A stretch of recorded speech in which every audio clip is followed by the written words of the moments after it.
Hey, morning, everyone. Welcome to Monday, 9 a.m. meeting. Looks like we got a lot of information today, so we'll just get right into it. I'm assuming, Kathy, you're going to go on the financials here? Okay. Or the sheriff? Sheriff. Okay.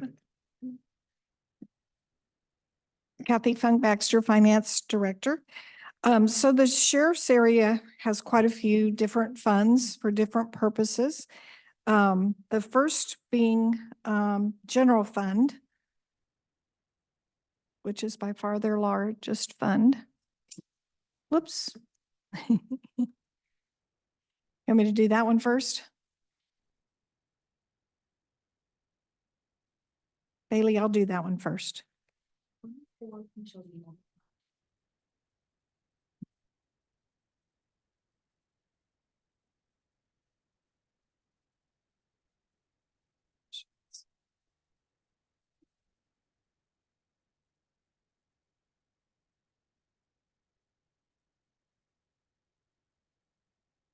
I'll just go in the order that you have.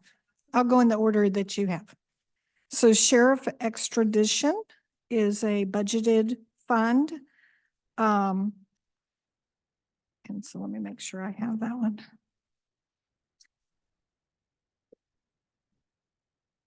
Sorry.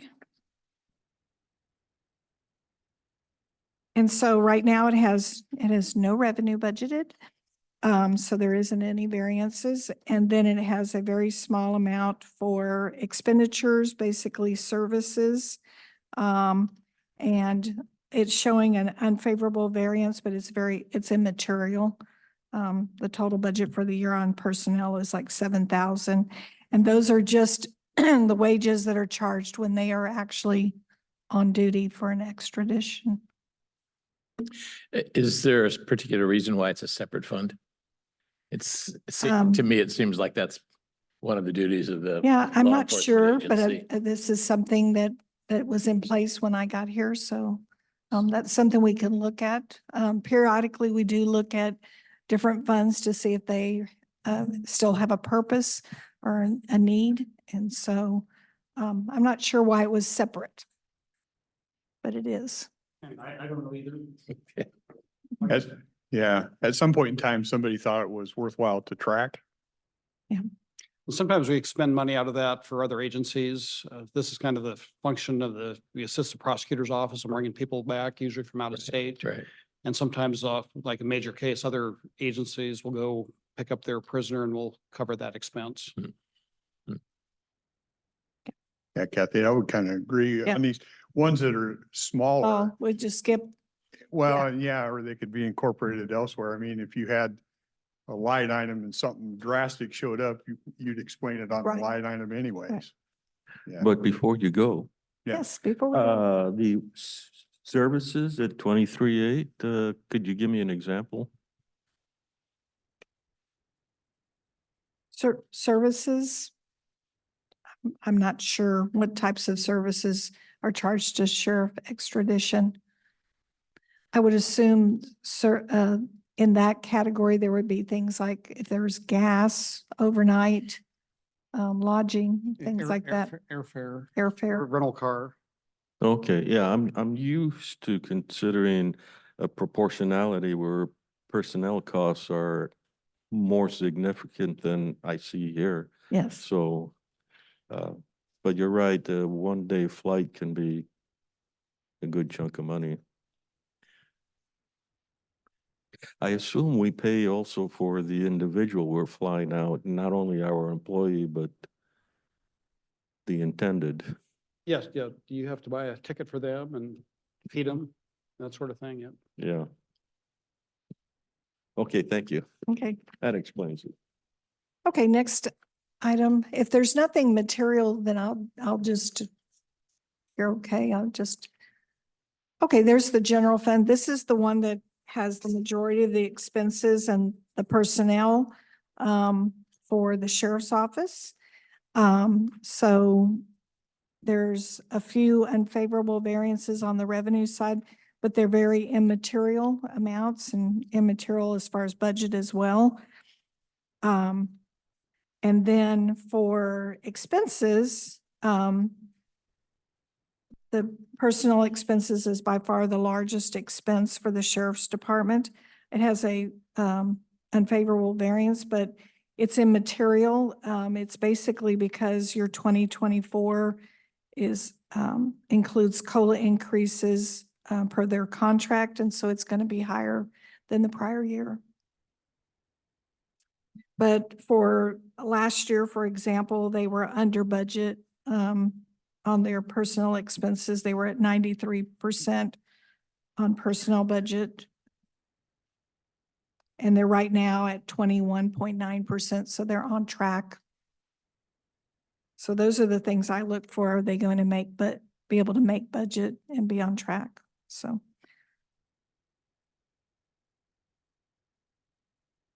So could you flesh a little bit on favorable variances on the revenue side compared to 2023 is immaterial? Are we comparing to 2023 or 2024 budget? Or I should look down below here to Yeah. digest that? So when we're looking at the variance there, we're looking at the 3 months for 24 versus 3 months for 23, so that we're trying to look at comparable. So the 3 months for 24, the actuals are a little less than prior year at the same time at the end of March. I hate to ask the expert, but is variance the right term? Because variance, I would look at where you are compared to the budget, the plan. And we have a 2024 budget, and you're saying it's a variance to 2023. Is there another term we should use? So, well, the variance is the difference between where we're at in 24 versus 23 at the same time.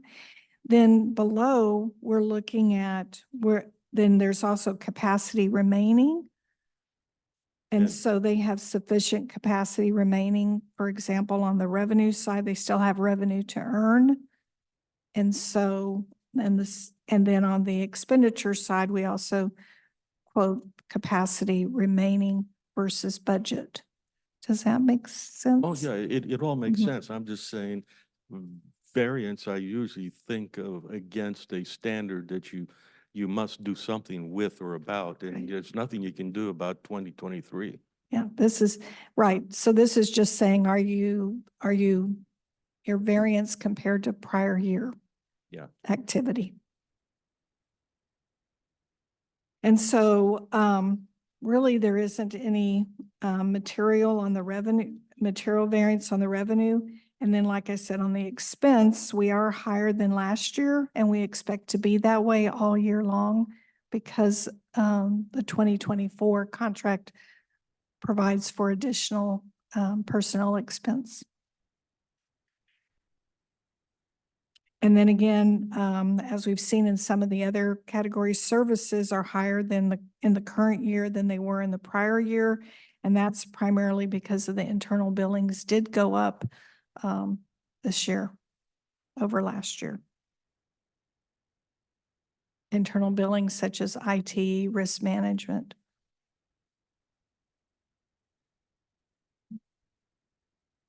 I know, I get with the COLAs that the labor is going to be, personnel expenses are going to be up. Are we on track with budget though? Because I know you set some aside, a best guess, so that we would kind of stay in Right. line. Yeah. So for the sheriff's area, because those contracts had already settled, we actually budgeted based upon the contract that was in existence. Gotcha. Okay. So I think they're in year 2 of their contract. I think 23 was their first year. So, yeah. And so when you look at their expense category as a percentage of total budget, that's the dark blue and the dark green, their personnel expenses at 21%, almost 22%. So they're on track. Any other questions?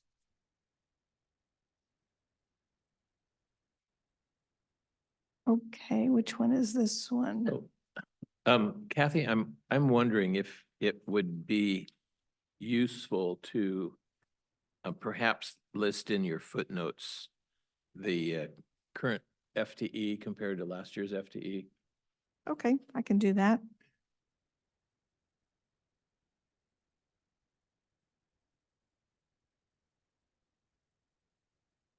I know we have the number of employees that have been authorized, which isn't always the number that we have employed, because there's always a lag time with recruitment and resignations and all that stuff, but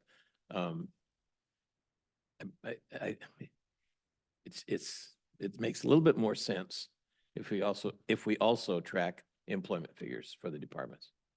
Sure, that's not a problem. We can add that on here Thank in you. the footnote. Anything else? Or are you asking actual? Not budgeted? You're trying to get a handle on what, are we actually full staffed or are we not full staffed? Yeah, Yeah, we need to, because I know there's a tendency to budget as many positions as you can, but it's a way to save budget capacity if you're not fully employed, you've got extra Yeah. funds at the end of the year. And But I can do it when we're doing these reports as of the date that I'm doing the report and compare it to the same time the previous year, there you go. Yeah, that would be useful. Yeah. okay. actual head count. And oftentimes I find myself needing to be reminded when we have approved increases in staff, because we do that all year long and it's hard to keep track sometimes. Okay, Thanks. okay, Bailey. Bearcat, so this has its own fund.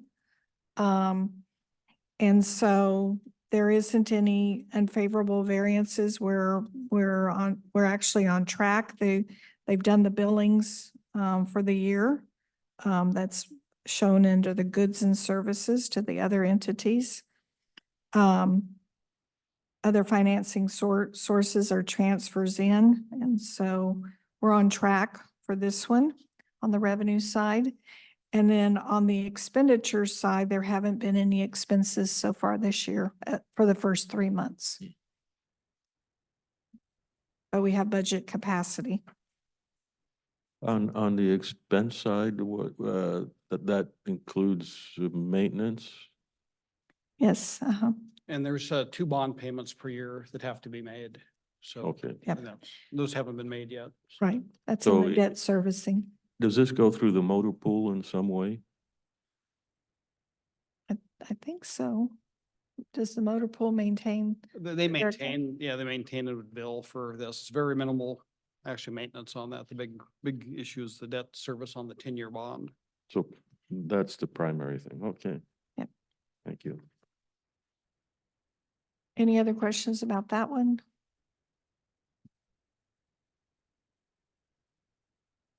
Okay. So then this is benefits administration. This is a special fund that's set up for employees that were grandfathered, they're retirees of the sheriff's department. And so it was set up to fund those lifetime benefits expenditures. And so much per year is put into this fund, about $300,000 a year is set aside for this.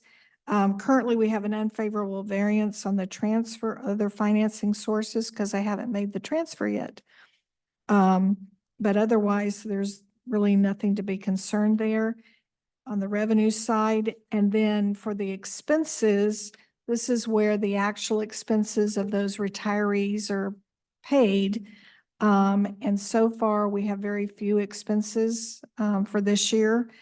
We have a large fund balance, and that's because we're setting aside the funds in a separate fund so that we have those to draw on when the time comes and we may need to utilize that for those grandfathered employees. So again, if I remember correctly, we have about 9 individuals left. I think we're at about 11. 11? These are Okay. the left And, one.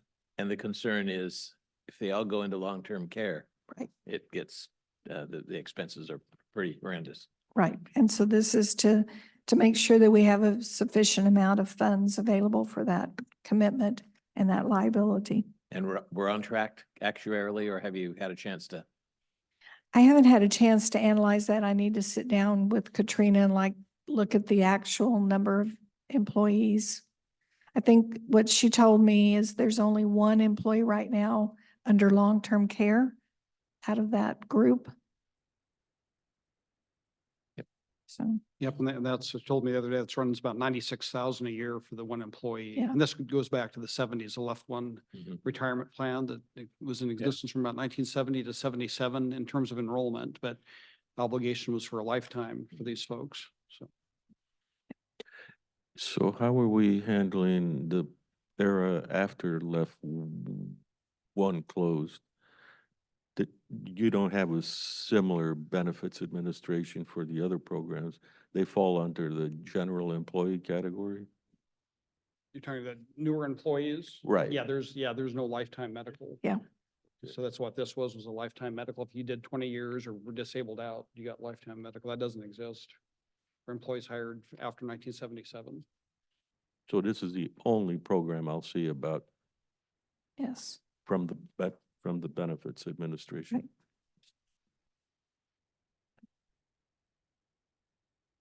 Okay. Boat safety.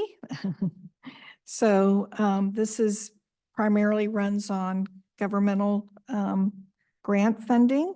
And so on the revenue side, we received a significant amount of funding there for this fund, but there isn't any unfavorable variance on the revenue side.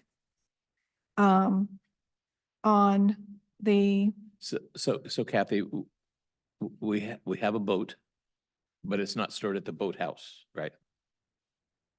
I don't know where No, I don't no. know where it's stored. Another one of those, well, kind of interesting legacies from Callis County. Must have at one time, because we've always called it the boathouse, but. The nobody's, building, Yeah, it was a private boat club at one point. yeah. And I think this intergovernmental that's for this year is a little bit higher than normal. I think they got an additional There's some state and federal. state and federal funds this year over last year. And then as far as expenses, there's just a small budget for maintaining that boat. And so there isn't, and there's the personnel expenses, you'll notice that there's budget for it, but there isn't anything right now. And those occur later in the year, typically. We're getting a little closer to that time, right? The weather turns and more people are out on the water. Yep. On the revenue side, intergovernmental is the result of grants. Yes, It's not a performance fee of some kind that we charge. I don't think so. Now we get some state and federal funding for our boat program. So if somebody in the city of Longview needs the boat, is that possible? Generally, no. Okay, you don't move it onto the lake? Lake Sacagawea, no. Oh, okay. Hmm. After all, they've got all the other boats there, the cardboard boats, Yeah. yeah. Boats on Lake Sacagawea have to be made out of paper. Yeah. I gotta admit, it'd be kind of cool to see it in there like over 4th of July or something. So, yeah, that brings up the issue. That's a pretty big boat, as I recall. Is it on a trailer? Well, we keep one in Kalama at the marina there. That's our biggest boat. It can be trailered. We generally don't move that around. We have a smaller boat that we keep on a trailer that's available to go to any of the various rivers or some of the, up the Lewis River or Silver Lake. The one you keep at Kalama, that's the last boat that you bought? No, that was it's probably 10 or so years ago. It's Munson is a brand Oh, okay. on that. That's the one that's at Kalama. We got a Rogue jet boat that we got Yeah. about 4 years ago. That was a more recent one. Then we maintain a smaller, it's a John boat, about a 14-foot outboard that we use that works good on like the Cowweeman River and for dive operations also up at Silver Lake as well. So we have a fleet of 3 boats. So if you had to trailer the boat to Lake Merwin or something like that, you would do it? We can do that, yeah. And that would appear in here as in what, Your category? services. under services? Mhm. Okay, thank you. So with the fleet, who's the Commodore? Is that Troy? No, no, okay. We haven't designated, it's a day by day basis on that. So. Okay, what do you got next, Bailey? Okay, this is the sheriff's, and we came up with, this is a new, this is related to the drug task force, but it's, I forgot the name of it, this, Crime reduction team. crime reduction team. And because the old, agreements expired, so they renamed this, so. This one has a little bit of revenue in it. It's showing unfavorable variances compared to last year, this same time period, but they're immaterial on the revenue side. Most of this is related, most of the revenues in this area are related to crimes, fines and penalties. And then on the expenditures, is there a question on the revenue side? Yeah, this is mostly for the sheriff. The fines and penalties there that we collect in other areas, they go to other accounts. So how do I know which fine goes into this particular account? Well, stems back from the drug task force, which existed probably for over 30 years. People, as part of their sentence, we were obligated to repay some penalties and reimbursement. Restitution type Restitution and court expenses. People are under court order to do that, and those are still coming in and probably will for a number of years. Oh, so this isn't anything new that's coming in. This is This just residuals. This is old stuff. And the prosecutor has also received some funding from people as well, so. Okay, thank you. It is one of those programs that has seen a decline in revenues just because judges they recognize that these people can't pay, so fines aren't levied as much as they used to be. And just for closure, the drug task force is now strictly in your department, right? It's no longer a consortium of anything. No, that dissolved the actual drug task force. So we had one detective in there that we brought back in-house and joined a sergeant and detective that work in that world, drug and other street level crimes, we call them. When I see the title is Sheriff-CRT, you're just looking for trouble, aren't you? CRT. CITs here, yep. And basically this fund remained in place because of the old restitution and some of the older cases. So to have a place for them to fund and be part of the new model is everything is part of the sheriff's office operating expenses.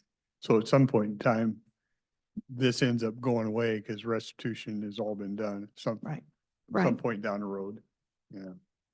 But it's amazing how long, I mean, it can go on Yeah. for decades in some Yeah. cases, so. Yeah, unfortunately, they don't have to pay for the ancillary damage of what they've done. No, Just- I don't think there's interest added either, so. Yeah. So, in some time in the future, we'll no longer be seeing this. Right. Do you have an estimate of when that is? For you and Okay, me, it's next maybe. January. Yeah. Yeah, I don't know. And they still have it, I think a case or two still lingering in the court system on this as well, so. You have quite a few vehicles left over on I- those cases. I and- think we're just about done with those. Oh. Actually, some went to auction here last month, so. Of the Ritchie brothers. So yeah, I think we're just about, if not done with all the vehicles, got those out of there. The auctions now bring more money because they're antiques. And So- not with RVs, I don't think. It doesn't work that way. That's true. So you're talking about the forfeiture laws? Mm. Yeah. What's the status on that? It still exists.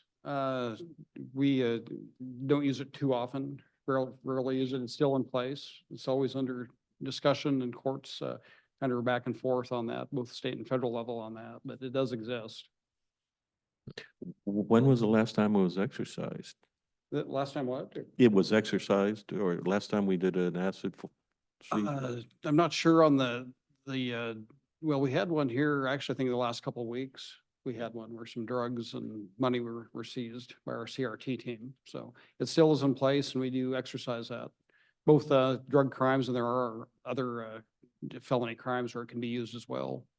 Like cars, for example, that are used in commission of a felony, that sort of thing. So we do it from time to time, not a whole lot. There's a lag there between once you seize the asset and you're disposing of it, there can be fair amount of time to allow uh, appeals and all that. Yeah, well, and a lot of times the criminal case goes forward first and then that civil part comes Yeah. after that's resolved. So it can be a number of years, like these RVs that were sold here last week. I think that goes back probably about 3 years that case was resolved finally, so. If I recall correctly, there was some angst by someone whose gun collection had been seized.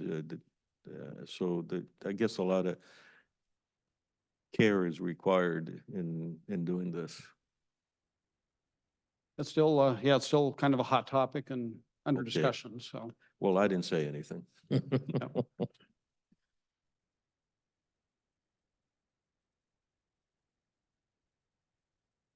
Well, I was hoping that would be last. Canine programs. So there's a special fund for the sheriff's office canine programs. This receives miscellaneous revenues. From what I understand, there's sometimes donations received. And so there's also transfer in of funds here. And there isn't anything else to note on the revenue side at this time. Well, in a few minutes, we'll talk more about the canine program, but yeah, we purchased a new dog here Oh, yeah. since the first of the year. We're gonna bring him in and introduce him to you here pretty quick, but that's why things are kind of, maybe the expenditures are kind of up early this year, but that was the purchase of a dog. So that's all on the canine program. Law enforcement records, this of course is a program where there are billings that are done to other agencies. And so right now, we're showing an unfavorable variance based upon the timing of last year. And I think this is just a timing issue on our billings for law enforcement records. Yeah, it was pending the settlement of the contract with the records union that you guys approved last week. So now that that's settled, we're going to be going back and retroactively to the first of the year and start collecting the revenue based on the new rate. So, I think we had heard that before. Yeah. So, and then on the expenditure side, the variance, there's an unfavorable variance on personnel and supplies, but it's very immaterial, and compared to last year's numbers. So another question for Brad, from a sky-high elevation, there was a split on the records about, 3 years ago now? yeah, I think it's 2019. Time flies when you're having fun, yeah. That's when Longview. So as you look back on it, was that from a taxpayer standpoint, did that work out to the taxpayer or not? I suspect there's a lack of efficiency. Longview stood up their own records department. I think they have probably about 6 FTEs over there. So I think there's probably 2 more or so FTEs in that whole world between us and Longview. Yeah, Part of that, public records and the, I guess, the more commonality of having body cameras and video footage. And that's a big labor issue in terms of time spent on these public disclosures. They have to watch all these videos in real time, redact appropriate information that shouldn't go out. So that's really been part of the push in adding, for us, requested 1 additional person. And I think part of Longview, part of their push was to add people to deal with that. yeah. Overall, standardization and something like that would have seemed to be what we would strive for.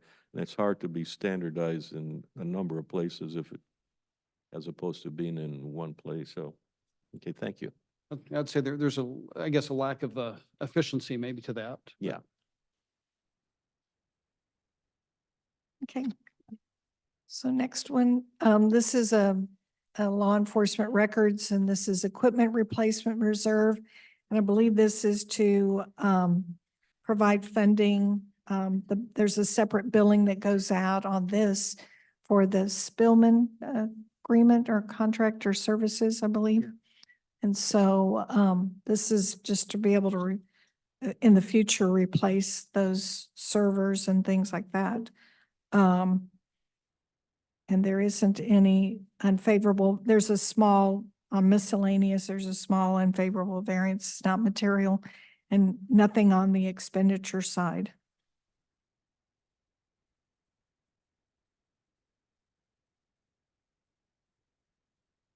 Okay, sheriff range, last one. Sheriff range, this has a very small amount of revenues. And there's no unfavorable variance there. And so those are for billings for the use of the sheriff's range to outside other parties. That's what the goods and services are. And on the expenditure side, there's a couple of unfavorable variances, but it's very immaterial compared to last year this time.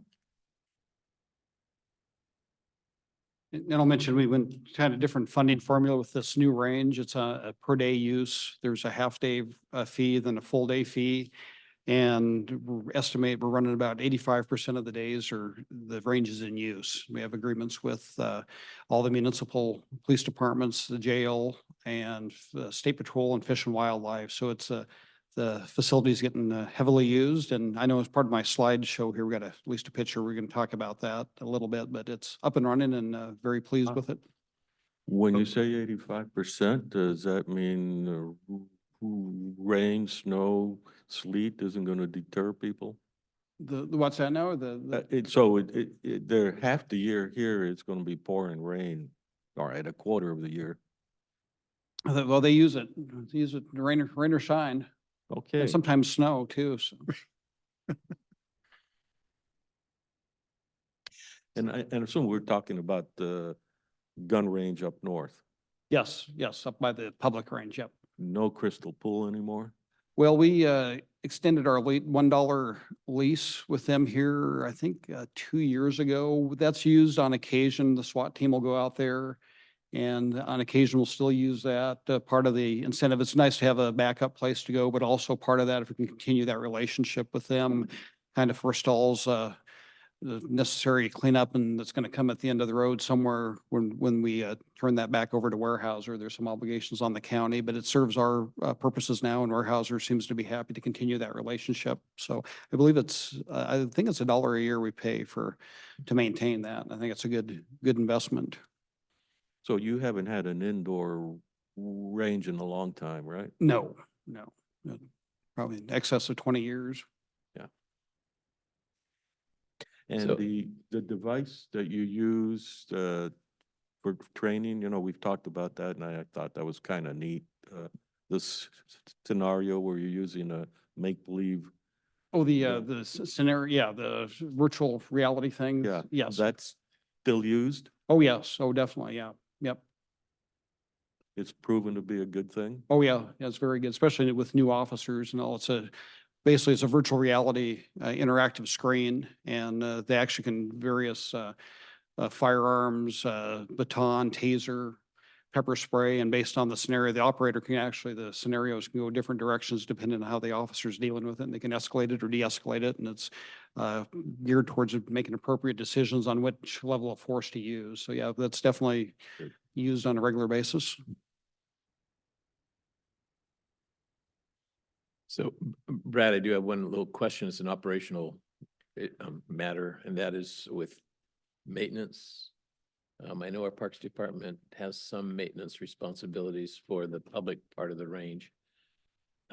Since you're generating some revenue from the users, do you take care of the maintenance just for the outside of your shed, part of the parking and all that, or has that not been discussed? Oh, no, there's the facilities they maintain both for us and the public range, the parking areas. Parking areas maintained and do that. That comes out of the range maintenance fund. As far as the range itself, we pretty much do that. There really hasn't, since the initial investment, hasn't been really too many needs. But we'll have a couple pictures here coming up. We'll show you on what it Thanks. looks like now, so. Yep. Okay. We have guests.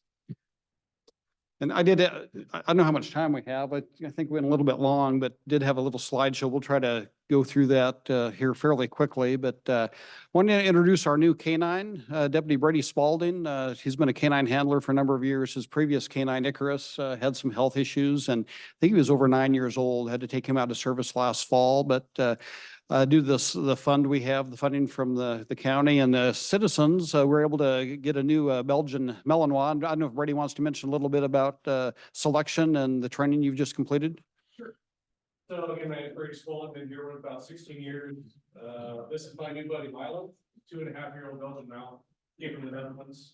We picked him up through a vendor down in Alabama.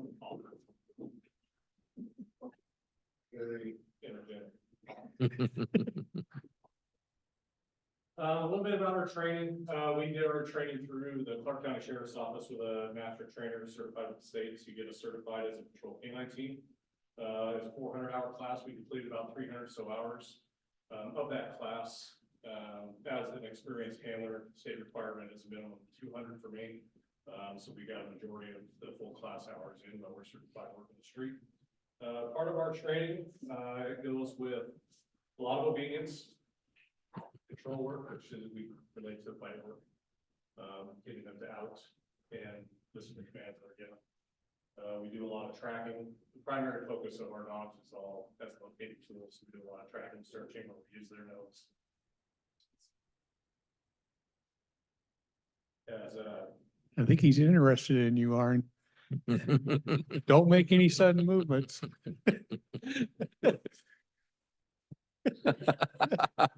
Flying, loves to jump, Mhm. but we use their nose.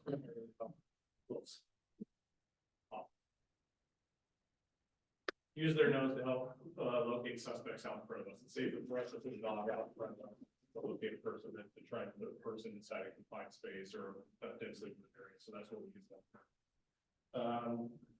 Yeah. I understand it's useful, those being searched to give up when they see the dog coming after them. Yeah.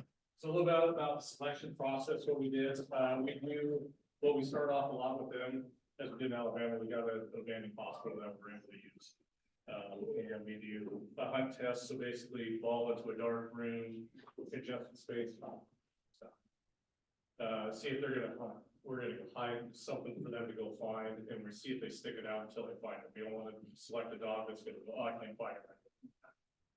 We do a lot of environmental stuff with them, stairs, slick floors, dark spaces, those sort of things, because those are the environments that we're gonna put our dogs in the real world. We wanna make sure. So, talk a little bit about Milo. So do you take him home at night? He comes to work with me every day, stays at home, got a kennel built for him, so he gets to hang out at home, and if I see him, I'm with him more than I am with my family. So I think this is great. How did you get to be the lucky one? I seen the gentleman back there who was the canine guy before, right? Oh, he still is. He still is.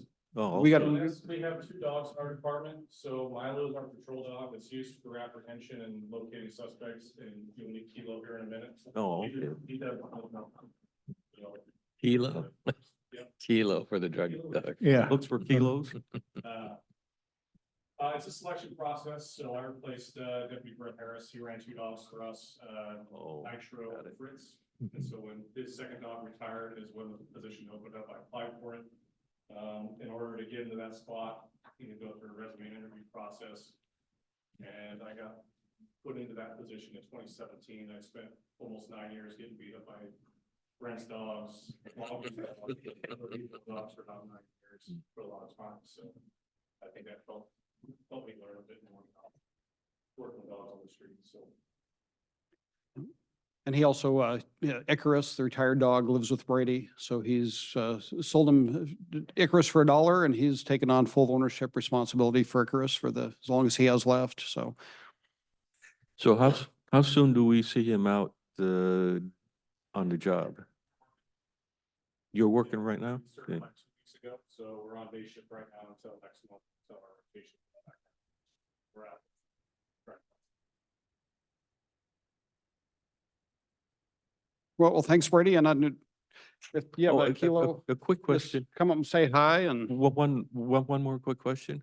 Do you have to train them not to respond to the loud bang of a gunshot? So that was one of the testing things that we did in Alabama. How bad is we did some gunfire, see how we react to it. He was alert to it, but did it different. It didn't, we're gonna do some more testing with him. We're gonna do some training with us. Yeah. We're gonna do some training with our SWAT team this week. Okay, We'll thank get you. exposed to a little bit more loud exposure, flashbangs, things like that. So see how it does. We're still kind of in the learning things, we're building. Yeah. Uh, Great. Thank you. Thank you. Appreciate it. Perfect.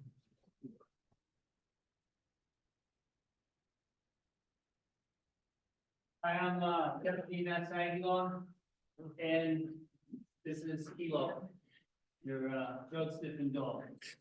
Him and I, we got certified in 2016, just a year before then, and he's certified to Washington State Police Canine Association. And he too is very high energy, which is why he was picked. He's got a very high toy drive. So what he's used to is coming to work with me and in the car, and when he comes out, besides taking his little break, he's expecting to do work, which would keep him busy. And he solely just sniffs around when I tell him to, like, hey, go find those. It's what I put a high pitched voice, and he'll do it. We went through 200 hours of training. He's proficient with detecting methamphetamine, cocaine, and heroin. And we've been using training aids, for fentanyl, because as you know, fentanyl is overtaking everything. I mean, that's what they prefer now. And until Washington State Patrol Canine Association and CJTC recognizes fentanyl as an elective odor, we can't certify on them. But we're preparing for that because we think that that's gonna be coming next. He too comes home with me and he's kind of a family pet as well. And as you look at him, he can be quite cuddly. How do you protect him from sniffing the wrong stuff? Or I should say fentanyl, it doesn't take much and Well, so we work closely with CRT, street crime. They request us for not only doing what we call pre-air sniffs around vehicles, but sometimes when they get a search warrant, it kind of helps us out as a searcher for him to kind of locate something that could be hidden. So before I take him out, kind of walk the grounds first and see, like, sometimes you go in some of these houses and there's needles, hypodermic needles strewn throughout the house.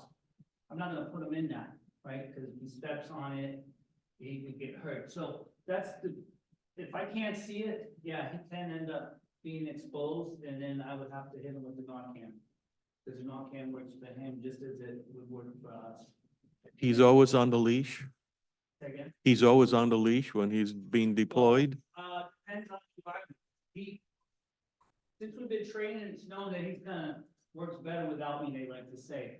And what I mean by that is, if we have a controlled environment and I take him off leash, I let him show him, like his nose, he's gonna detect where it's at as opposed to me taking him and where I think it may be at, so he'll lead me to the odor. So if it's a controlled environment, I'll let him off leash. If not, I keep him on leash. When we do cars, obviously, I don't want him running in the street. And in fact, it's happened. A police dog had been ran over by a car because he threw the ball and they go nuts for the ball. So I keep him on a leash when we're out in the street. Absolutely. He's 9 years old and he still has the energy of puppy, and his job's a little different because he's not going to get hit and kicked and punched by a suspect. He comes out in a controlled environment, so he's a lot more safe. But he's very high strung. And his name is spelled K-E-L-O. That's about it. All right, Is thanks, he- Ness. If he's injured in work, because I had that same thought on the fentanyl, we hear that just even the dust can cause a problem. Then whoever is that a crime against the person? I mean, are they responsible for damage to our dog? Realistically, and probably not, no. Probably not. Try never to bill them for it. I don't think it's realistic, given the nature of the clientele that we have. Again, it's not on their possession as well, so it'd be something that was in the environment. But thank you for your time. Thanks. Thank you. All right. Well, hopefully not going too long. I think we are. Do you have a few more minutes for? I was pleased that they walked right in front of Larry and Scott and didn't pause at all. He just kept on going. I'm thinking, if I'd have been thinking, we should have planted something somewhere. Yeah. Ready. Well, if we're okay to go ahead, you got to see if the clicker works. Oh, okay, there it is. I have Troy Brightbill's here. I don't know if you go up to the other station, turn on the mic. He has some stats for us, but I just had included this slide. Over the weekend, we had a couple of events for Justin DeRozier, and the highway in front of the Hall of Justice up to Four Corners is now known as Deputy Justin DeRozier Memorial Highway. So we also had a vigil Saturday evening about the day and time of when the incident happened. We do that every year, and for first responders and the family, and turn the lights on for about 10 minutes and honor him that way. Okay, this is our staffing level. In total, there's 71 employees of the sheriff's office. Currently, we only have one opening, and that's we have a deputy opening right now, and that would be the position you guys approved for hire at the first of the year, a new detective position. Currently, we're reviewing 2 applications. One's in-state and one's from out-of-state certified officers. So we're taking a look at them and hope to have that filled fairly soon. We had a deputy lateral transfer from Lewis County started here 2 weeks ago for us. So he's academy trained, and he should be out here in next couple months serving.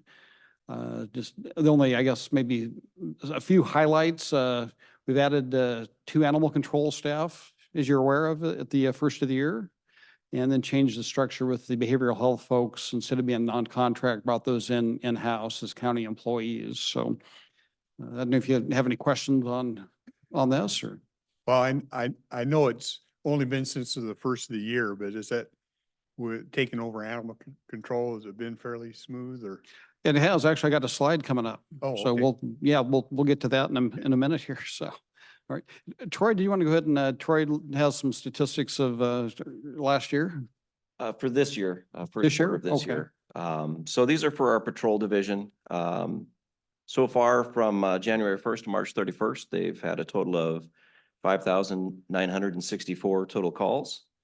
Our total arrests in that time have been 395. That includes arrests in the field as well as warrant arrests.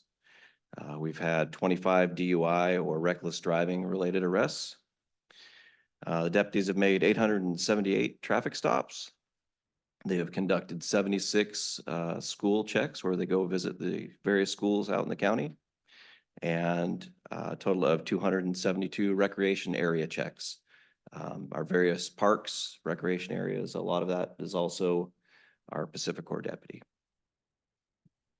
Well, thanks. One other statistic, for the first 3 months of the year, we drove about 201,000 miles. Check that with the last year's stats. So we run about 800,000 miles a year. with the sheriff's office out patrolling county roads, so. Yeah, this here, I think about last year about this time, the commission approved a resolution with other city councils and county commissions. The region asked for the Criminal Justice Training Commission to open a regional academy. They have done so. It opened in mid-January down in East Vancouver. They took over it was a mothballed elementary school.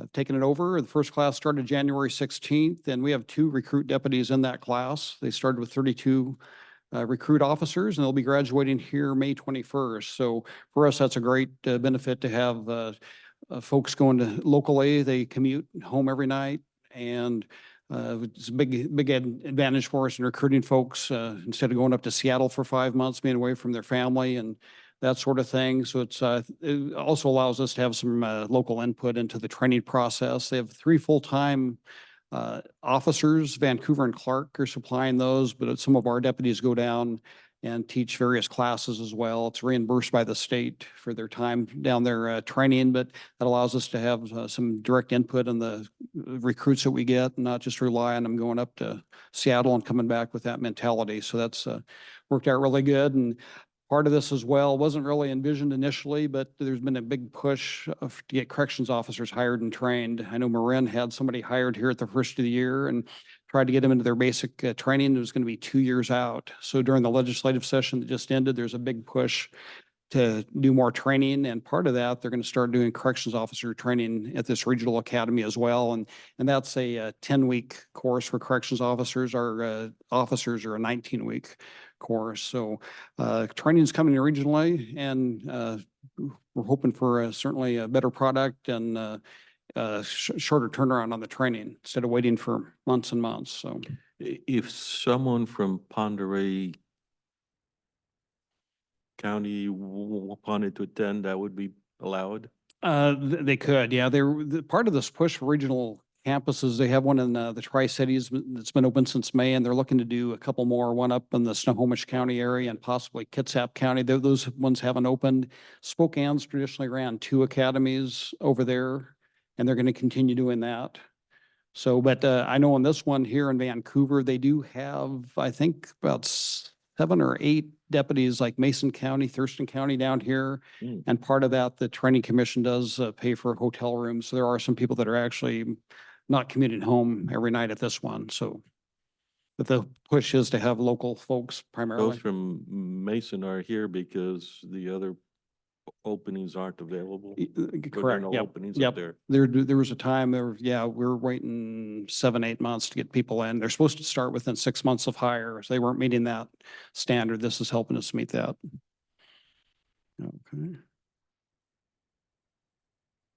Let's say here, okay. Well, we talked about the canines already.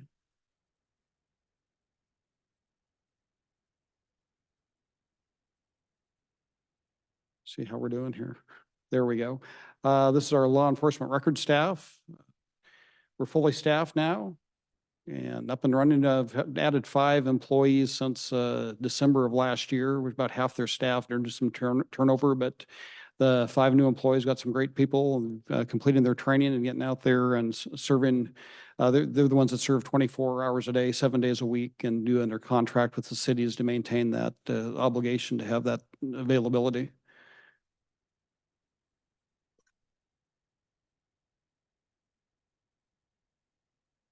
Okay, animal control, brought them on board January 1. There's a upper right-hand corner. I think that was client number 1, the first one we had in our temporary shelter over at the jail. I got a picture of that. There it is. Okay. Just some stats. So they were very busy. They've handled 240 calls in the first 3 months, ranging from primarily dogs, occasional cat, a duck, and then they get into some livestock issues, which some of those are long-term investigations due to maybe improper care or neglect. They're working about 4 of those currently, working with the owners to try to resolve those. As you know, we put in this temporary shelter over at the jail. That opened in mid-February, and we had 15 dogs.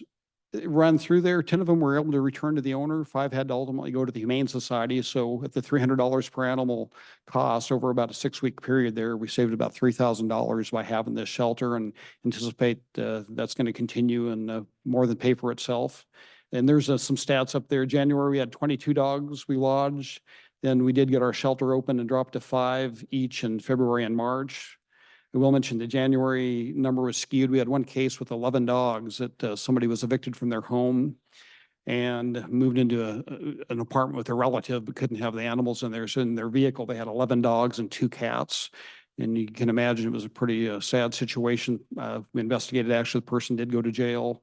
Those dogs were in pretty bad shape, had to take those into the Humane Society. That was kind of skewed that number there. So overall, it's been impressed with the folks we have working for us. They came from the Humane Society. They're very passionate and dedicated to this cause. And the one worker had already had the 2-week academy. One of the other ones just completed that here about 3 weeks ago, finished the 2-week academy up in Seattle for animal control. So they're doing a good job.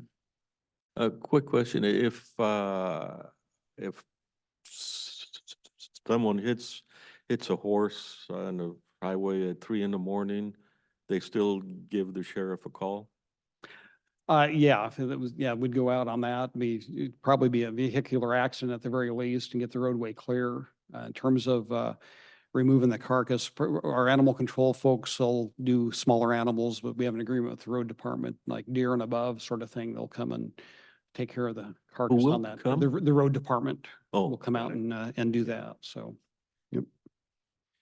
So here we have as you know, we have a contract with Pacific Corps. We've had for a number of years. Deputy Hanbury is currently assigned. They are funding 25 overtime shifts in the summer. They go up there, and as you know, the day use areas and the campgrounds, it gets busy up in the Cougar area. So they supplant Deputy Hanbury with, we do some overtime shifts up there, and it included the Cougar rest area, the bathrooms. You guys are aware that's open. I don't know who is involved in making that happen, but appreciate that being done. I think that's a great benefit up there. And there we go. As you know, Deputy Harris is a neighborhood response deputy, does a lot with public works. A lot of what he does is he works with RVs, garbage dumping, provides some traffic safety on public works road projects as well. And he was planning on retiring this June, but his wife twisted his arm a little bit, and he's going to stick around for another year. So he's looking at June of 2025.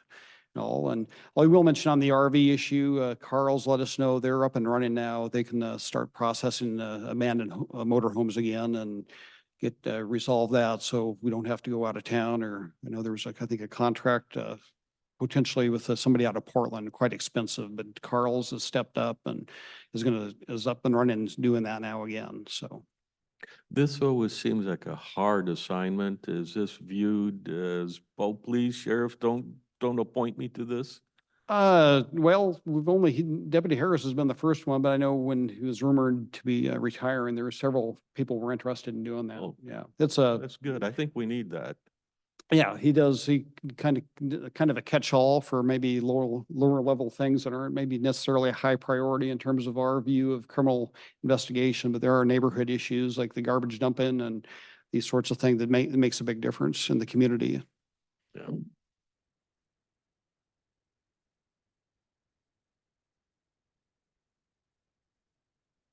Let's see here. I think we're wrapping up pretty quick. I'll just mention briefly, we do some community engagement, national night out every summer. I know Commissioner Dahl was up in Castle Rock, and we participate not only there, but Longview, Kelso, Clem and Woodland all do that. You know, some other things we do, we interact with now the Special Olympics, the torch run, polar plunge.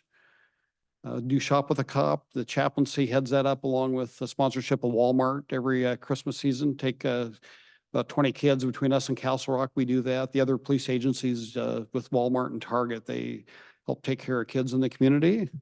I didn't add a slide, but Citizens Academy, we've done that for a number of years. That's going to be wrapping up here next week, actually, at the graduation. So that's a chance for citizens to interact with local law enforcement.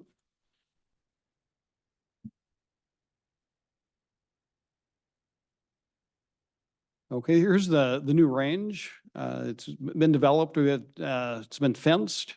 There's some electricals been ran, and we have some storage buildings in there. And also this area here is a kind of a gun cleaning, dry training area. Get out of the weather and all, but can shoot up to 100 yards, and that's been a great benefit. There's also the building up there at the public range that we can use for training, and it's nice to have an indoor space there with the actual restrooms and all to use. So that's been a great advantage, not only for On- us, but on- for all on- the staff. On that previous slide, I'm surprised to see buildings, the downrange, those are artificial buildings for, No, those are actually portable storage units for oh, various. okay, so there's no human occupancy in. No, that's just storing range supplies. Some of the various small agencies share one. Longview and Kelsey each have one. The jail has one. They just store range supplies in those. Yep.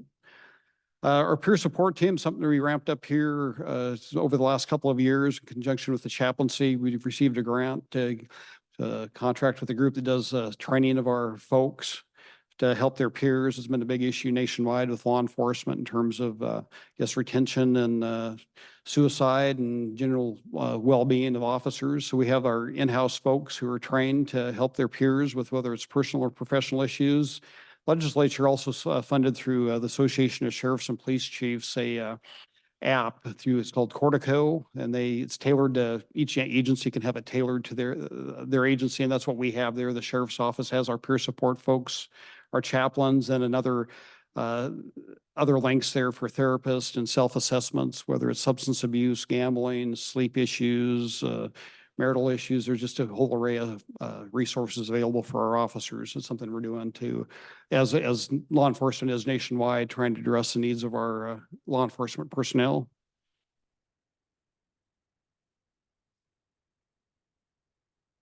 And I just mentioned, we do have a lot of volunteers that help us out. We have 9 reserves. You'll see them over at the fair doing security. They help deputies throughout the year. And one of our reserves is a school teacher. So in the summer, he has extra time. He does a lot with our radar trailers. We have 2 radar trailers. He gets those out, moves those around the county, and helps us out with that. And it's great to have that resource when people call in to complain about speeding vehicles. We get the trailer out there and hopefully make a positive impact. I know he does back it up a little bit too with actually patrolling and pulling people over as well. So it's not just a trailer, but there is, if need be, there's some enforcement. Between our search and rescue groups, we have in reserves, we have about 100 volunteers. So we have search and rescue, we have the dive team, and also the amateur radio folks who are available if there's a search and need them to come out. They come out every day of the year, inclement weather all over the county, and they're actually quite often called out of county too to help other counties with their searches. Our behavioral health unit, we have 2 employees.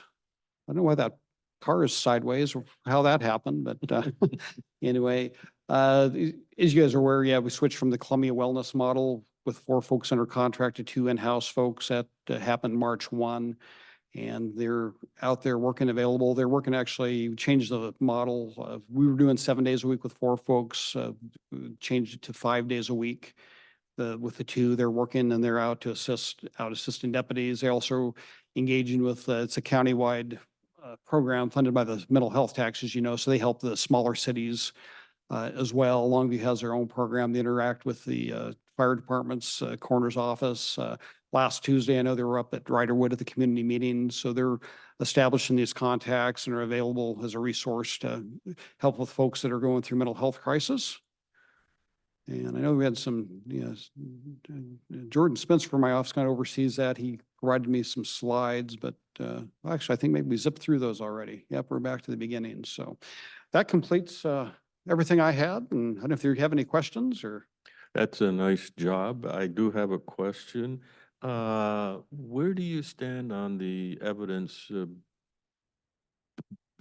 building that you've been trying to get forever? And Well, yeah, we actually just had a CIP meeting this morning on that, and that's one of the projects I put in for. We're going to be meeting here in a few weeks to review all the projects that are there. I talked with Mike Moss. We ran into some cost and regulatory issues putting it down in South 13th, but we identified some space out by Riverside Park. Mike Moss has offered, and I think going out there, we could get it built, and cost on these pre-manufactured metal buildings have gone way down since the peak at COVID. So I do have a request in on that with the CIP to hopefully get something built out there.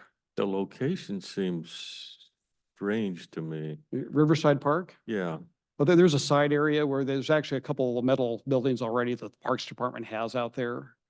So it'd just be adjacent to, I think there's 2 buildings they run out there right now. So it's off to the side. yeah, I'm just thinking it's, if it's over by someplace that's staffed 24 hours a day, then Well, yeah, it's a challenge. It's a different, I guess, challenges when you build in the city, dealing with them versus being out Oh, in the yeah, county, yeah. so. But that's as far as the economic way to do it, I think that's the best option we have right now, so. and you're going to electrify the building? I mean, it's That would made be- out of metal. That would be the plan that, yeah, Yeah. yeah, it'd be electrified and alarmed and that sort of things. Yeah. As well, so. That's in the works, we'll say. Could always use, the CIP, could always use some more money, so. As you know. Well, thank you. Okay, Thank you. appreciate it, Sheriff. Thank you.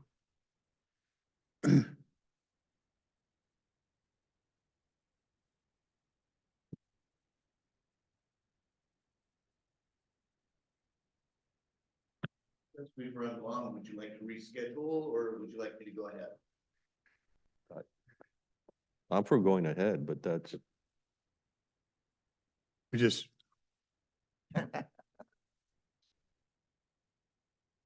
Okay, so I have a couple, they have a couple of funds, that's can go very quickly. Emergency, I don't know which one's gonna be first. They have emergency management, which is their regular fund where their personnel is at. And so this is showing one variance unfavorable under miscellaneous revenue, but it's an immaterial amount. And so they do billings for their services and they do those quarterly. And then on the expenditure side, their services is an unfavorable variance, but that's due to the current year. Basically, the internal service charges for 2024 are higher than they were in 2023. So they're on track to meet budget. And then they have another little special project fund, and I believe this is one that we're slating to close. We had permission from the board to close it, so we're going to make sure that this is closed out. So, and they'll just operate out of the emergency management fund. And that's it. Turn over to Larry.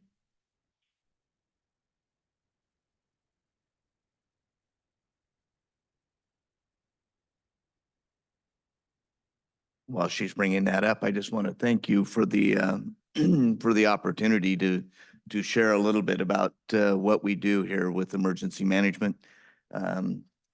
Because one of the things that we get asked regularly, I think I'll just have you advance the slides, okay? Doesn't seem to be working. Thank you.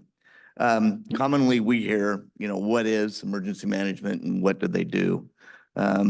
So I just wanted to explain real quick. I know 2 of you probably know this mostly. I'm not sure, Chairman Dahl, if you've heard this, but under the Interlocal Emergency Management Agreement that was formed in March of 1987, the Department of Emergency Management, or DEM, exists to work with the elected and appointed officials of the county and 5 cities to serve the approximately 110,000 citizens and 1,166 square miles of Calais County to help prevent, mitigate, prepare for, respond to, and recover from disasters and catastrophic events. Next slide. We're regulated by RCW 3852 and WAC 118-30 to provide the framework for what emergency management is and what it does. The interlocal provides objectives for the coming year with assistance from historical perspective, situational awareness of current trends, as well as inputs from a variety of subject matter experts or SMEs. Next slide. Prior to major emergencies, disasters, or catastrophic events, excuse me, as well as major planned events, emergency management works with partners to prevent, mitigate, and prepare for the expected and unexpected. Next slide. We work with a wide range, variety of representatives from the interlocal and their communities to identify common hazards and/or major concerns that we may collectively seek mitigation measures.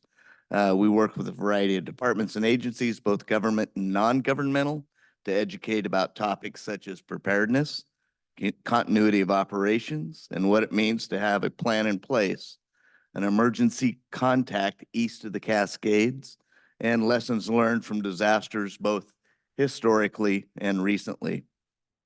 We regularly work with Public Works during highly anticipated or actual adverse conditions and/or events such as flooding, winter weather, and slides. Other agencies such as the courts and elections we work with to assist in problem-solving new or unusual situations. The Fire Marshal and WSU Extension have assisted us in analyzing local weather patterns and concerns regarding wildfire prevention. Next slide. We train individually and collectively. Our 3-person paid staff receives and provides training. We work to stay current on industry trends while keeping grounded with the local pulse. In February, we had the good fortune to conduct a 2-day training with our Southwest Washington Type 3 team, our Volunteer Auxiliary Communications team, or ham radios, Washington Emergency Management Division, and the 10th Hazard Response Force from Joint Base Lewis McChord, while also working on critical logistical support planning should an extreme event occur here in Cowlitz County. Next slide. Over the past year, Scott and I have been certified by the state of Washington and FEMA to again instruct incident command courses and a few others. This allows us to provide training locally for classes beyond and including the basic incident command courses, which most people take online, saving agencies hundreds of dollars in travel costs per individual while offering the classes that have reached generational limits. Originally in the 80s, incident command was offered broadly, but mostly it was taken up by the fire service. This was followed by the post 9/11 era, when we discovered most of those from the 80s had retired or moved on, and leaving a huge coordinated response gap witnessed during the events of 2001. Fast forward to 2020, and locally we had one of the strongest, most diverse incident management teams here in Cowlitz County. As a matter of fact, I tell people regularly that I would have put our team here in Cowlitz County up against any team in the nation for effectiveness and efficiencies. But we're at that point where we're the end of the service cycle for many of these people. Their experience and expertise is retiring with them, moving on to other opportunities, or they've left the area with them. This is an area of concern that we have to continue to address throughout the coming year. We continue to work with Pierce College as well regarding a partnership with their emergency management degree program. Next slide. Through outreach, we regularly and annually work with some while also trying to participate in last-minute requests. Our local emergency planning committee, or LEPC, consists of industry and emergency response partners. Like many groups, this group is working to regain their pre-COVID participation numbers while continuing to offer training and information. Our SAFE group, which is the School Alliance for Emergencies, consists of public and private school employees and volunteers, contractors, and emergency responders. Much like the LEPC, SAFE is working to find its pre-COVID participation. SAFE and emergency management together were the catalyst for the annual Lower Columbia Safety Summit, which through the leadership of members of the Kelso and Longview school districts is preparing for its third event, which kicks off the school year. Events, next slide, please. The events such as National Night Out, Fire Prevention Week, National Preparedness Month, the International Festival, and the Kelso Longview Chamber of Commerce Employee Expo, and over 30 others have helped Department of Emergency Management to reach an estimated 10,000 citizens regarding preparedness. Our emphasis continues to be on the Can We Call You? Our campaign to have citizens and workers within Cowlitz County to register for reverse calls, which are requested by the emergency responders. Additionally, we onboarded and trained 5 new volunteers this past year.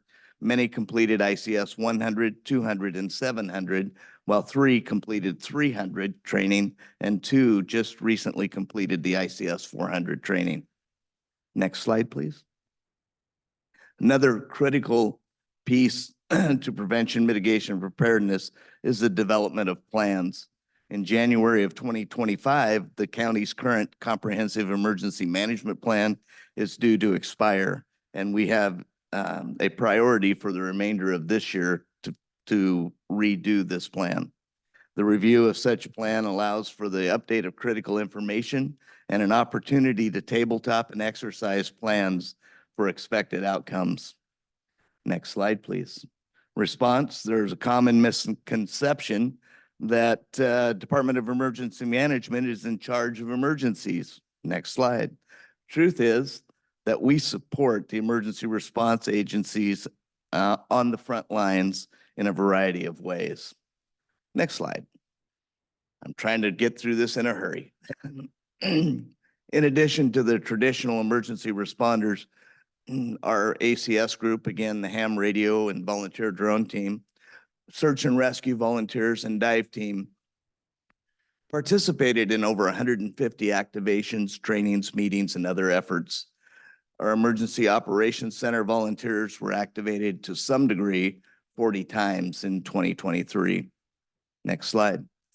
The most common and frequent way we support our response teams is through the reverse call or Facebook post. Major obstacle for us is our ability to warn citizens in the county if there is a lack of understanding that many phones currently in homes are no longer the traditional landline and so must be registered in order to work for the reverse call. Next slide. As we know, Cowlitz County is not immune for seasonal to historic events. From localized flooding to over the dike flooding, snow and ice, slides, and the deployment of the regional Southwest Washington Type 3 team. Next slide. Of interest to many over the past year has been the occurrence of railroad incidents across the country. Myself, I've been involved in 3 actual events and appreciate the efforts that were made by previous Director Ernie Schnabler to update plans, contacts, and emergency responder awareness through a variety of grants, tabletop exercises, and trainings. Next slide. The unusual or once in a lifetime or once every century or more events that occur are rarely well prepared for. We learn from others, we learn from history, and we learn from subject matter experts. But the important thing is that we are learning and that we have a solid foundation for responding to the unexpected. Next slide. Post-event, while many have finished the response portion of an incident, there are times when emergency management continues to work with local, state, and federal agencies. And final slide, please. Events such as the second largest landslide still in U.S. history, Aldercrest, lasted years past the actual event. It's not uncommon as we learn from wildfire and weather events around the nation. Forms from during the incident, paperwork, and other information is critical to help with recovery efforts. The use of web EOC by Department of Emergency Management and emergency response agencies can and will dramatically reduce the recovery efforts. Whew. And I did it. I'm done. And I'm willing to take questions. You'll have to come back in about 6 months. Okay. Thank you. I mean, very comprehensive. It's Well, and nice to be reminded of the breadth of activities that you're involved in. And you know, it's funny because even within our own agency, our department, we talk to each other daily and we say, what do we do? And it's like our hair's on fire and there's never a lack of something to do. So we appreciate it. Thank you very much. I would like to ask a question, but I'm really observant of the time, so I'll ask it, but I would ask you to just to brush on it. And speaking of brush, you mentioned wildfire prevention. Can you flesh that out in 3 sentences? 1980s, we had a large wildfire reduction program in Cowlitz County. We're looking at 40 years later of a lot of underbrush and vegetation called bladder fuels. We need to revisit that program. Got it. Okay, thank you. They'll bring it back for another time, workshop, but it sounds like before meeting, a conversation with Larry Wahkiakum County has trouble doing their own program. They don't have the resources. So I think we're talking about combining Wahkiakum or providing them service. With their local emergency planning committee. So the LAPC portion. Mhm. Okay. So, and I've asked him to bring that back. I'm just Yeah. making you aware of that. Okay. That's Thank you, Larry.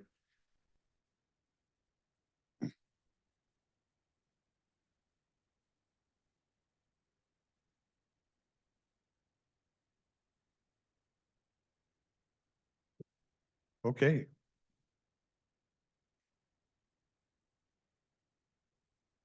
Can we move right into the open public meeting stuff?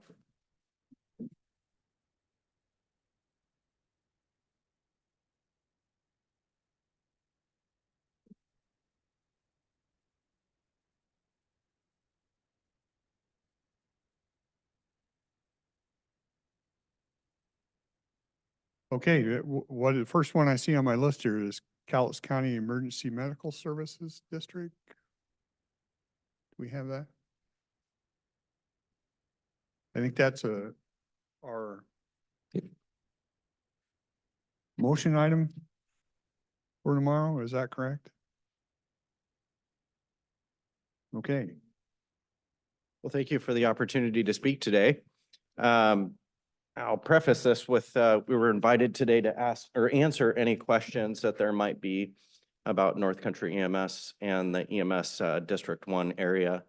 I'll just briefly describe what North Country is. We're the Advanced Life Support Transport Agency and Rescue Service that serves the 503 corridor, Cowlitz County, Clark County, and part of Skamania County. Certainly not the whole counties, but pieces of all 3. We're made up of an interlocal agreement between the town of Yakult, Cowlitz County, and Clark County. We're funded by a regular EMS levy that runs every 10 years. The resolution that you're going to have before you is the North Country Excess Levy, which is run every 3 to 4 years. That subsidizes our budget, and we pull from that money to make up the remainder of our budget. So the regular levy, the excess levy, and then the other third of our budget is made up from transport revenue, taking folks to the hospital. And so if you're familiar with the funding model for North Country, certainly would know that if you live in Cowlitz County or Clark County and you pay taxes to North Country EMS, we don't bill citizens in that taxing area for transport. We recoup our funding from taxing and also transports if we have additional funding or additional funds that are not recovered through billing through private insurance, and we write that amount off. So I would like to think one of the best deals going in terms of ambulance transport. We have a rescue team that's primarily volunteers, approximately 40 members. It's run out of North Country EMS. It's been that way since the eruption of St. Helens. So it's got a long history there. Run about 1,600 calls a year, 1,100 transports with 2 full-time ambulances and a third on call, primarily 2 stations most of the year. We open an additional station in Cougar in the summer on weekends. We staff a paramedic there with Cowlitz Fire District 7, and then also have 2 AMTs responding out of Pine Creek in Skamania County. So that's a snapshot of what North Country EMS does, how we're funded, and kind of where our stations and staffing works. So this goes on, or you're telling me in history, this has been on the ballot every 3 to 4 years? Yes, sir. And what it takes, it looks like, is a resolution from us to put it on the ballot?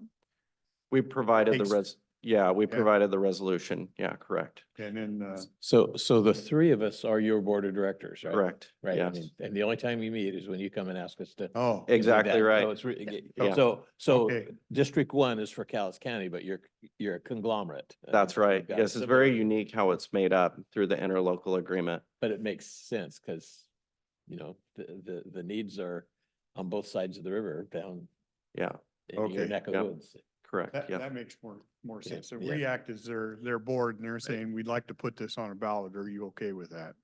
yeah, correct. Yeah. And it's a double request in case we don't get validated, you don't get a valid election in August. Yeah, so we've historically passed with greater than 80% mark or yes votes, and so had a lot of community support. We cover a little over 1,000 square miles, and so it's a huge area, and it's obviously it's rural and slightly urban, some suburban, a lot of rural, and so it's definitely borne out a need.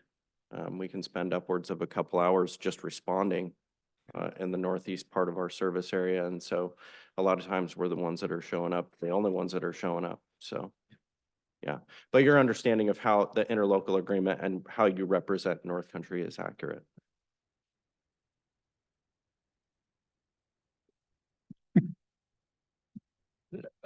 I will have a lot of questions, but I think it's important for the public to understand this, and I think the saving grace here is for you, for us to decide to put this on the ballot, throws it in the hands of the public. Right. And so I'm happy about that. I think the public will want to hear probably some amount of picture of how things work together. And there'll be questions that tie into like, how do you interact with Cowlitz 2, let's say, they've got their own EMS, it seems like, and how do you get your call, and how does AMR play into this? And I guess there's a new outfit or another outfit it may be vying for this, for the services. Like, I don't even know, do you have your own vehicles, or are you just sort of the focal point dispatching kind of thing? All of those details, they'll probably. Sure. Yeah, there's a lot to unpack there. We're dispatched by CRESA, which is the Clark County dispatching system. Yeah. And so when you're referring to AMR and Cowlitz 2, you're certainly referring to the urban areas of Cowlitz County. We're primarily rural in comparison. Yeah, like I mentioned, 2 stations. I don't understand in comparison, in the sense that someone in the county is going to get an ambulance of some kind, and it could be from Cowlitz too, even though it's in or it could be AMR, even though it's out there. I think there's a sharing and agreements and all that kind of stuff, right? That would be a mutual aid agreement. So the boundaries of EMS District 1 are clearly defined, and if you live in North Country service area, your first responding unit should be a North Country EMS ambulance. Of course, there are times where those ambulances are utilized, and so they might be on other calls, and we rely on mutual aid at that point. And so the same rule applies if we have American Medical Response or CALETS 2 respond into North Country's service area. The citizen that received that transport, if there's extra billing, North Country picks up that cost. Okay. So similar to how AMR in Clark County, we would have mutual aid agreements with them. You know, we're commonly responding into Battleground, for example, we did this morning. That's not our primary service area, but under a mutual aid agreement, we would do that. And it'll be good to have a map for somebody to see what your boundaries are. Sure. Also, this is unusual that you're going to want to put this, put the levy on for just a single year? Yeah, so it's collected over 1 year to be expended over 3 to 4 years. And so that's the rules with regard to the excess levy. We get our regular funding, 3 sources of funding, one through the regular levy, which we can only tax at 50 cents per thousand. It costs us roughly $1.10 to $1.20 per thousand annually to make the budget. And so the regular levy is just a third of our budget. The excess levy is another third, and then our billing for transports makes up the remainder of our budget. So we only pull from those funds if we actually need to. So sometimes we might make it 3 years. In other scenarios, we might make it 4 or 5. It just depends on how much money we have actually remaining in our excess levy fund. And so just because we collect that money in 1 year does not mean that that makes up our entire budget. It's expended over multiple years. It's been done that way for a long, long time. So the term excess is appropriate. Yeah, correct. Yeah. Okay. Is there, in the municipalities, there's often a problem of what is pejoratively called frequent flyers? Mhm. Do you face that problem too? Sure, I think every EMS system does, but nowhere near the volume that, for example, I used to work for American Medical Response in Clark County, and we see nowhere near the volume of frequent flyers, if you want to call them that, but we certainly do have a couple in our service area. And so, you know, we call 911, we show up. Those things are starting to be mitigated by nurse navigation programs. We're starting to look at implementing our own community paramedic within our agency that would essentially be a ALS provider that can show up and assist people in their homes, not under the emergency setting. So if folks get discharged from the hospital, they need help with their medications, you need grab rails installed, you need fire detectors checked, fall hazards, those sorts of things. So we're just at the very beginning of going down that path, but it's something that's really kind of expanded over the last 3 to 4 years in Clark County. In North Country service area, we're trying to figure out like what is the actual need for referrals versus how can that person be used in the EMS system? Because I'm not sure that we would have the volume, but it seems like the right thing to do for the community. So we're going down that road. So I think my questions are based on my impression of what the public would like to see. And you, of course, would like this to get a positive on the ballot response. Yeah. So, in terms of the service area boundaries, how far down the valley do you go from Cougar? It's a mile marker on 503. I don't recall it off the top of my head, but it's not far east out of the town of Woodland. We come quite a Okay, ways so down it's the whole 503. valley then? Yeah, Oh, yeah, okay. it's quite a ways. Okay. Yeah. Okay. And so Does it include the golf course? Does it go down that far? no, not that far. Yeah. So if you would like, I'd certainly be happy to forward a map of the entire EMS District 1. And I imagine the bond issue or the levy request will involve advisory committees for and against. You have Yes, to do sir. that for Yeah. the- So there'll be a mailer coming out in May and then also an additional one in July that'll have a lot of this information contained. Do you have a rough guess about the population in Cowlitz County for That the- we serve? Yeah. I couldn't tell you off the top of my Yeah, head. okay. I can get that also. So if I were redesigning our role for this board, for that district, it would be appropriate to have District 1 commissioner be the chair of that board because it's wholly within your district, that would make sense to me, but they didn't set it up like that, so. Yeah, so the interlocal details who's on the North Country EMS board, and so several are elected representatives. And we do have folks from Cowlitz County, obviously, Clark County and Skamania County, but there are other seats at the time. We're actually in the process of redrafting the interlocal agreement.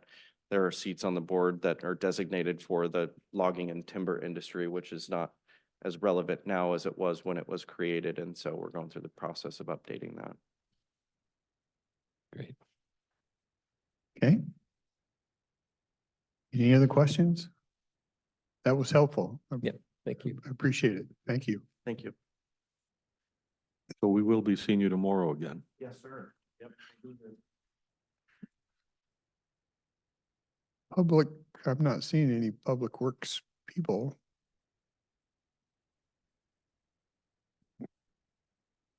Hmm? Susan, did you have?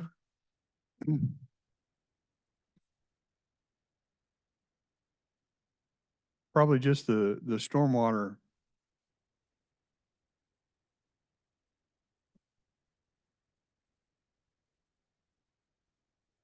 There you are. Morning, sorry, I was getting transferred over, so I don't know what you asked. We have 3 items. Okay. The first is a call for hearing for amendment to the 6-year transportation plan.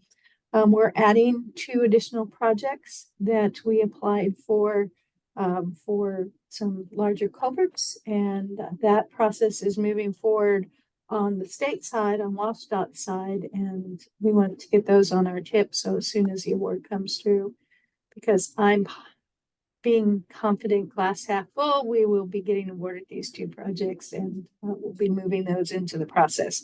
So that's called for hearing for May 14th to add these 2 additional projects to our 6-year plan. Then we have the stormwater capacity grant, which we talked about in the workshop a couple of weeks ago. That'll give us, will provide the county $130,000 reimbursable to enact the MPDS program. And then we have a update to our interlocal agreement with the city of Kelso. They've asked it to increase the dollar amount to $320,000 because they have some additional chip sealing they would like us to do this summer. On that last one, that's a two-way street? Yes, if we had work that we wanted them to do, we could ask them to do work for us. Yes.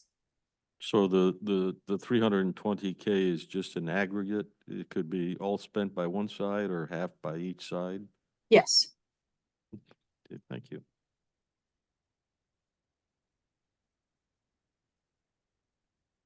Okay. I'm not seeing any questions.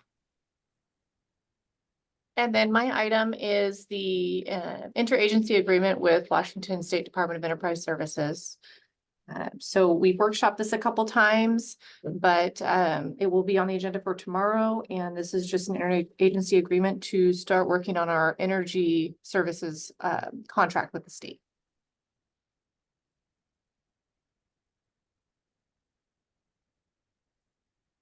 No dollar amount.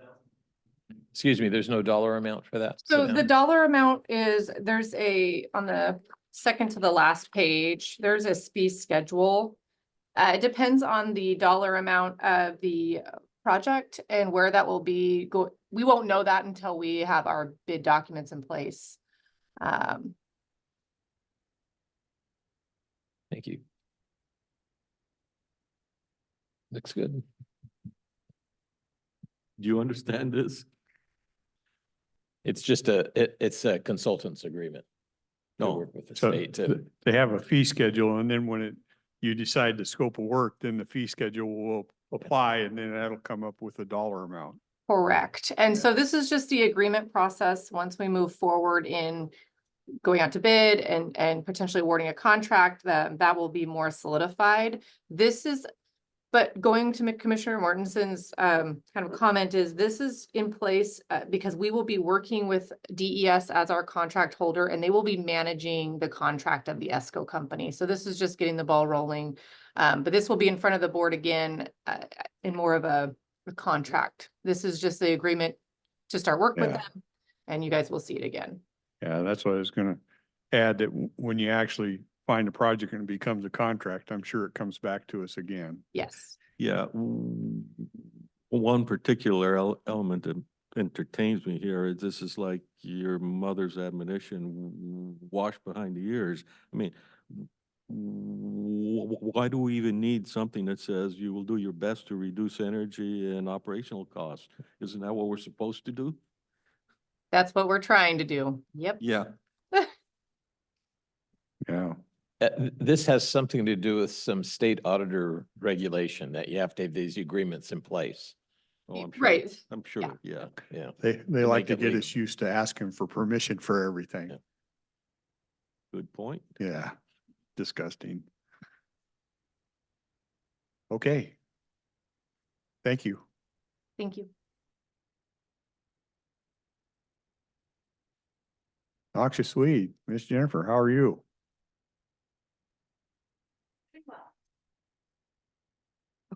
Good morning, Jennifer Mendoza with the Cowlitz County Noxious Weeds Control Program. On the consent agenda tomorrow, our board has received a contract for $3,000 from the WSDA to help our landowners treat false brome, the Class A grass species that we've been struggling with over the past year or more. So we'd be happy to accept the grant funding to help our landowners to treat our false brome. So what is, $3,000 doesn't seem to buy a whole lot though. It doesn't. What, To put it in perspective, last year we did spend about $4,000 to treat false brome within the area that we know is infested. And then our program put about $2,500 in survey work towards that as well.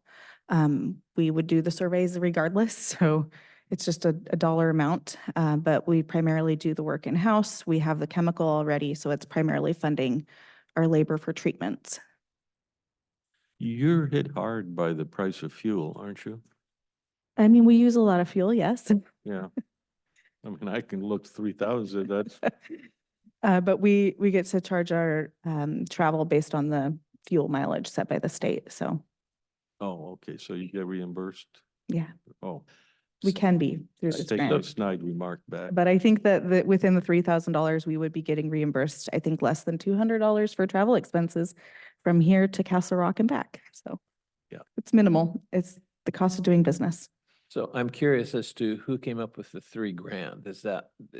Is that a box you checked on an application form or they just out of the? I think that I've been asking the WSDA for assistance on this since we ran out of our last grant funding last year. And they randomly discovered $3,000. I'm not sure if it's something that was unspent, but we do have to spend it before their year-end budget cycle, so June 30th. So it must just be money that was unspent on another project is my guess. Okay. But they're trying to make sure that they can help us if they can, so I appreciate it. Our primary false brome infestation is in the Sandy Bend neighborhood up in Castle Rock, but we did find, after our grant was finished last year, we found a new infestation further out on Tower Road, which is concerning. We do have a little bit at the rest stop on the north part of our county on I-5, just a small amount. It's been a few plants each year, and we've been working with WashDOT to ensure that that's treated. Wherever they can, our agencies are helping do the roadside treatments so that we can help with private landowner treatments. If you can imagine trying to identify grass A from grass B, it's quite challenging, so.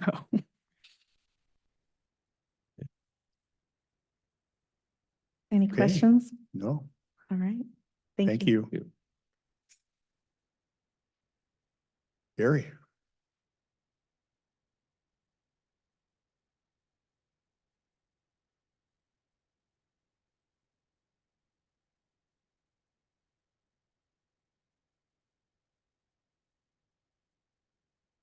Thank you, Commissioner, for the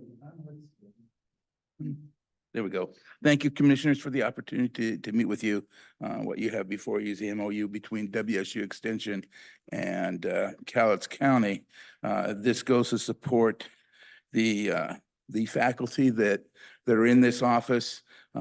Specifically, there is the 4-H position that does youth services, works with the 4-H and in abundancy. I know that several of you are familiar with Jennifer's leash activities in terms of working with strengthening families, and some other programs. There is that portion supports some of her salary. In addition to that, WSU does pay for the benefits and the remainder of the salary. That also supports myself, who works with the Master Gardeners, coordinate those activities, leadership, and works with the small farm program in the office. And again, benefits are paid for by WSU and some of my salary. Also in the office is the office administrator, Stephanie Berkey, who is financed completely by the county, and we appreciate her activities. She's been there for only a year, but has just done a mountain of information and been a great help to all of us. I think you're all familiar with Jerry Petrick, who's with the Small Business Development Center, who's in our office, and our office supports his activities that are supported clearly from WSU in a grant. There is no county money that goes through him. Also in the office is the FNEP assistant and coordinator who go through a grant and WSU money. And finally, we do support the Strengthening Families program that comes out of a grant. I think probably the biggest thing that I always like to emphasize when we talk about WSU Extension is our coordination of volunteers through 4-H, through the Master Food Preservers, through a number of things. And certainly my pride is with the Master Gardeners. This last year, they put over 17,000 hours of service into this community for 200 volunteers, about 86 hours, if my math is correct, per volunteer. Doing a number of things and working with the communities, answering questions, demonstration, and a variety of workshops in terms of trying to cater to the needs of our community. So with that, I would ask if there's any questions. I think I would hope all of you are familiar and have seen me before, but I won't belabor too far, but I'd be happy to if you'd like anything more. So Jerry has an office at the fairgrounds, right? There's a building, cottage What? for your small business. He's located here in the office here at Cowles Way and Fourth. So he has his own office in that building. Oh, okay. All right. He Thanks. covers the territory of Cowlitz, Clark, and Lewis County at this present time. So we see him about 2 days a week. I've had the pleasure, almost probably a monthly basis. I spend about an hour with Gary, and they bring in, and it's been very helpful to learn all the support stuff they do throughout our county. It's I've appreciated that and appreciate the work you guys have done. Thank you. Yeah, I don't have any questions on that. No, I don't. Thank you. You're going to be easy on me. Thank you very much. Yeah.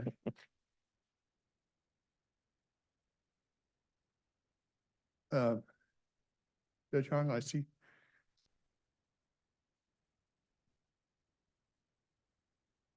This is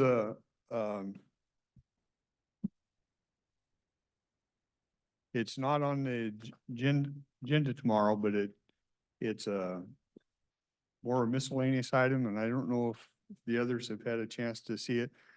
I can kind of bring them up to speed.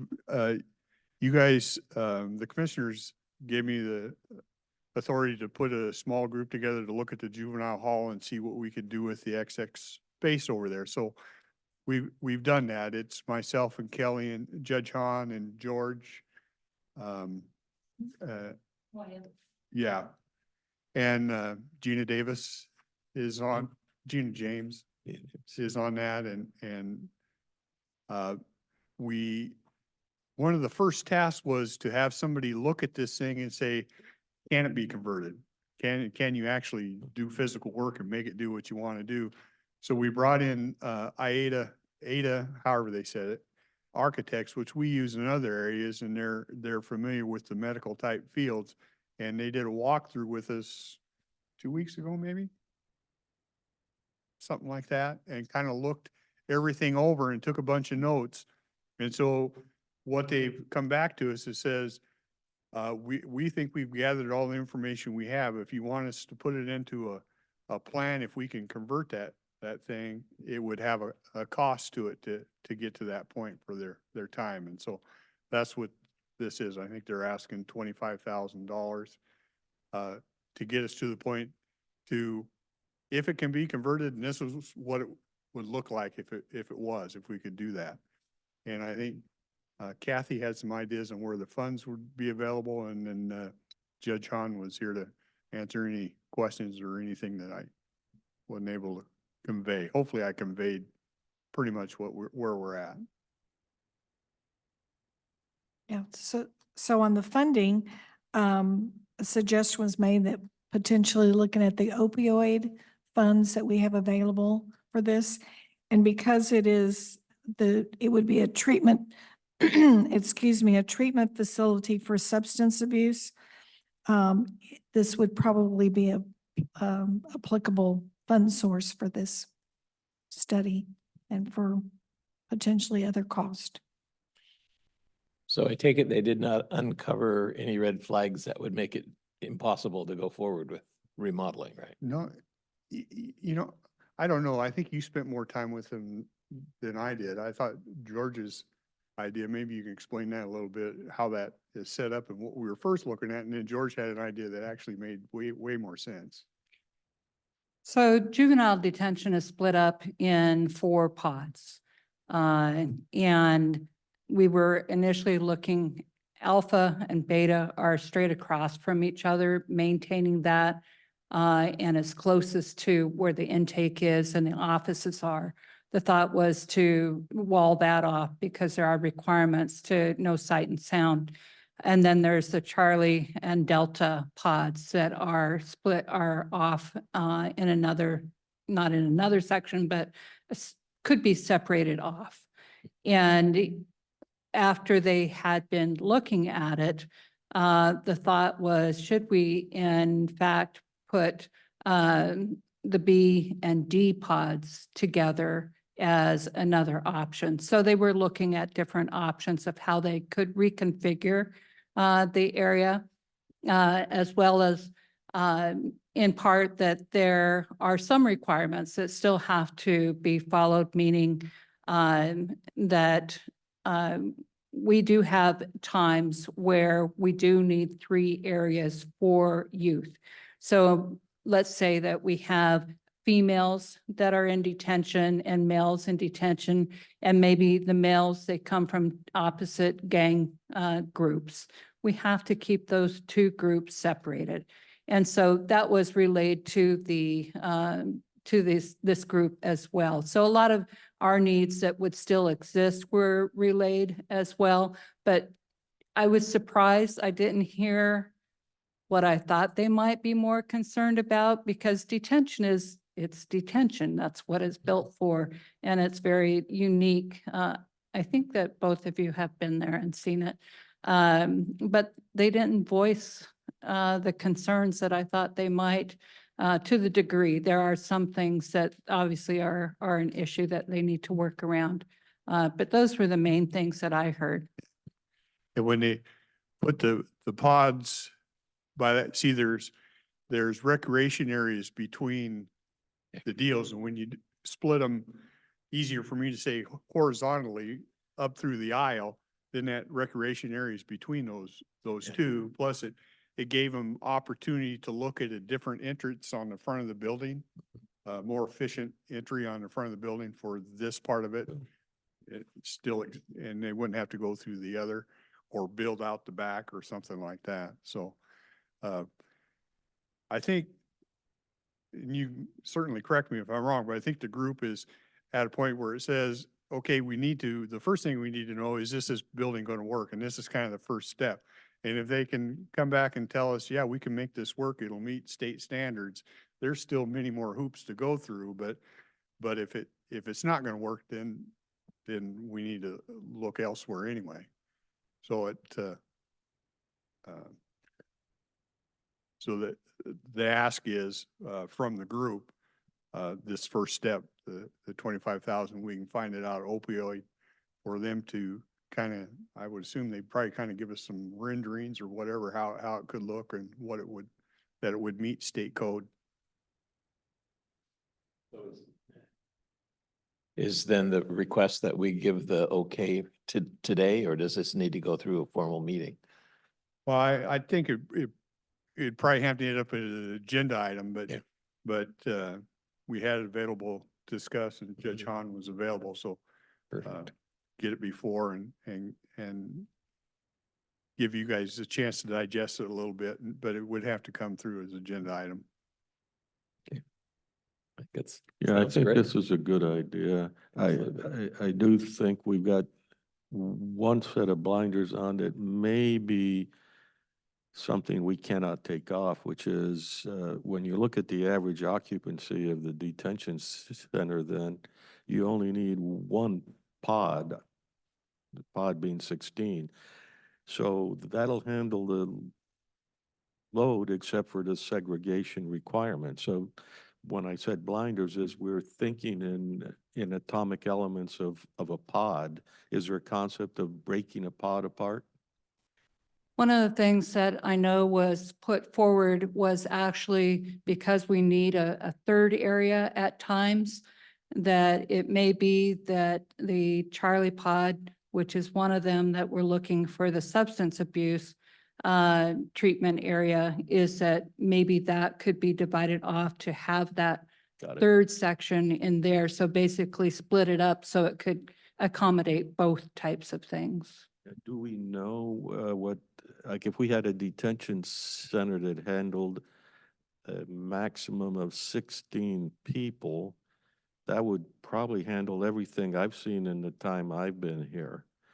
Assuming we abided by all the segregation rules. That, I believe that's about the average that they've had lately, is around that number. Oh, really? It's been higher.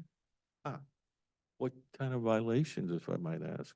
I don't know what the violations have been. Because I think truancy laws are a vexation. as Yeah, opposed- now truancy, no longer an option. Thank you. Yeah. Okay. Sounds like we're in Thank you. concurrence, and I'll ask Kelly to put it on one of the agendas and we'll formally do that. You gave me the ability to work on this, and so we want to be very, I want to be very conscious as we move steps that you're always involved in that, so that this is, like I said, this is just the first step in many, but I really appreciate the people we have on this committee and their commitment to making this done. There's a lot of work to do, but I think it's a good first step, so. Well, I think the greatest part of this is that not only are we serving our youth from what we address in our courts, but substance abuse is very real. And if we can treat that, that would be wonderful. Thank you. Thanks for your time today.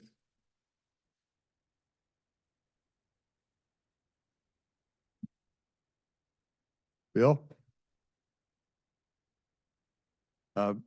Bill wasn't able to present at the workshop last Wednesday.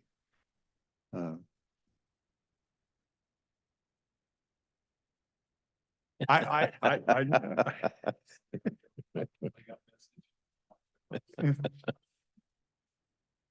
Bill Fashion, Director of the College for Governments. Appreciate the opportunity to be here today. The Council of Governments has been talking about the boundary for the Metropolitan Planning Organization for some time. Pardon? The light needs to be on. Oh, there you go. Thank you. There you go. I can hear myself now.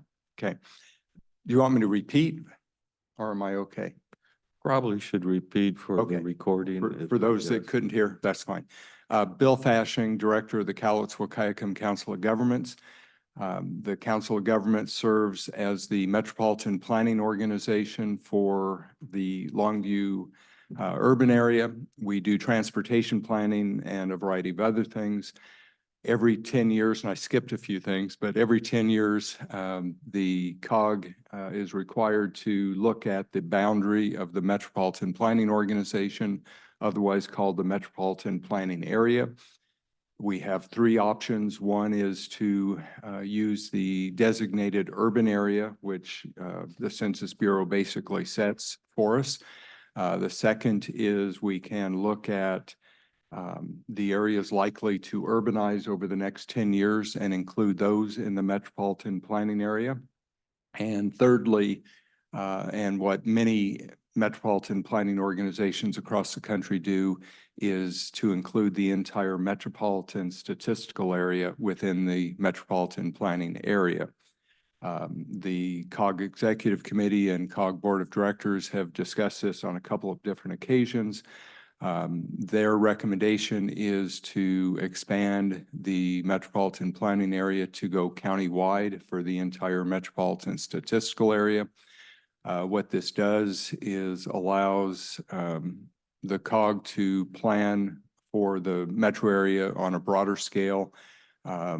We receive federal funding to conduct that planning each year. The increase in the geography would provide maybe about $40,000 a year to the organization starting probably in July 2025. So it's not an immediate change. As part of that those federal dollars that we do get in, local agencies have historically provided about a 25% match to the federal dollars. So traditionally, it's been Longview, Kelso, Cowlitz County, Cowlitz Transit Authority, River Cities Transit, City of Rainier have all participated.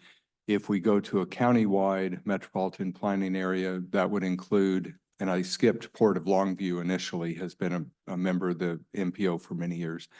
If we go county-wide, it would include the two additional ports, the city of Kalama, City of Woodland, City of Castle Rock, although the City of Castle Rock will be joining the MPO regardless of any action we take because they are now part of the urban areas designated by the census. So they get a free come along and get invited to the table to be a part of the metropolitan planning area, regardless of what anyone wants. It's just one of those rules that they will be part. The formula for the match dollars is based on population estimates. So the county would go from a very small portion of the metropolitan planning area population to a fairly significant portion of that population if we go countywide. I have made presentations to Kalama, Woodland, the Port of Kalama, Port of Woodland, and they're all in process of moving this forward. Hopefully we'll have this wrapped up by the end of April, mid-May maybe, but we are moving forward. I could probably add more detail, but I'll stop there. I think we've all talked once or twice about this issue in the past, and I think you're fairly well versed in where we are. And what we're asking for is potentially a resolution in support of the countywide metropolitan planning area designation. I thought it was one of those hard to understand steps that the Census Bureau added Castle Rock to the urban area, even though their population dropped from one census to the other. And the two communities that grew the most, Kalama and Woodland, were left out. So the only way to do it right is to include the whole county so that they, you know, the needs are greater down in South County, I think, for transportation planning, and we certainly have spent a lot of our time on strategizing Exit 21 and the Woodland area. So it seems crazy that they made that one move, but it's we very can fix deep it. in the federal law, how they do it. And there's a little black box I think they throw the numbers into and come out with the result. But we actually thought in our analysis that Kalama would have been part of the urban area based on the 2020 census. We were off just a little bit and Castle Rock came in. So, but there's no doubt the entire I-5 corridor is going to become more urbanized over the next 10 years. and we need to do a better job of trying to plan ahead for some of the challenges that we're already seeing. Unfortunately, there's so much here that I don't understand that I probably should understand, but I've never really understood that, even though I've asked questions in the past. One of the things that I'm not trying to be offensive here, but you're presenting a picture that says, I'm going to bring you $40,000 into this organization, but I don't know what that's going to buy for, what the impetus for this organization ought to be. This is a problem we can't solve unless we do it this way, that kind of thing, as opposed to the dollar arguments up front. And that's one particular thing that crosses my mind. The other is, I'm fond of cooperation, but planning in a committee, it often leaves me feeling uneasy or unhappy. And too many people go into these planning meetings like the Vikings go into a planning meeting. We're going to take over that property over there and we're going to plunder it. You know, in other words, bringing it home. And we've lost that sense of cooperation. And I don't know if this helps or hinders it. So unless I get my head straight, I will ask you to pull this out of the consent agenda, put it to the motion agenda so that I can at least abstain at that time. Happy to answer any specific questions. It is a planning process. The COG will have access to potential new money for areas outside of what have traditionally been outside of the urban area. So we will have, and the money is not driving this, but I think the true need for driving the expanded boundary is the challenges we're seeing in Woodland. And from an organizational perspective, it would be much more efficient and effective if we could assist Woodland in their planning efforts under the Metropolitan Planning Area designation. It may not be enough money to make a big difference, but it allows staff to use its time and resources in Kalama, Woodland, more so than we can today. I've never really understood why folks in Castle Rock would want to tell somebody in Woodland what they can or can't do. And I look at this kind of aggregate committee as a bit strange in that way. Now, I do understand that, and you probably heard me say a few words about Exit 21 in Woodland, that in fact it impacts the entire county. So that is really clear. Whether Castle Rock can have anything helpful for Exit 21, I don't know. The other element that you bring up is again centered on the dollars. If we're not a member of this MPO, then we're not going to get the dollars. I look at that and I have to acknowledge it, even as I dislike it, because it's sort of like extortion.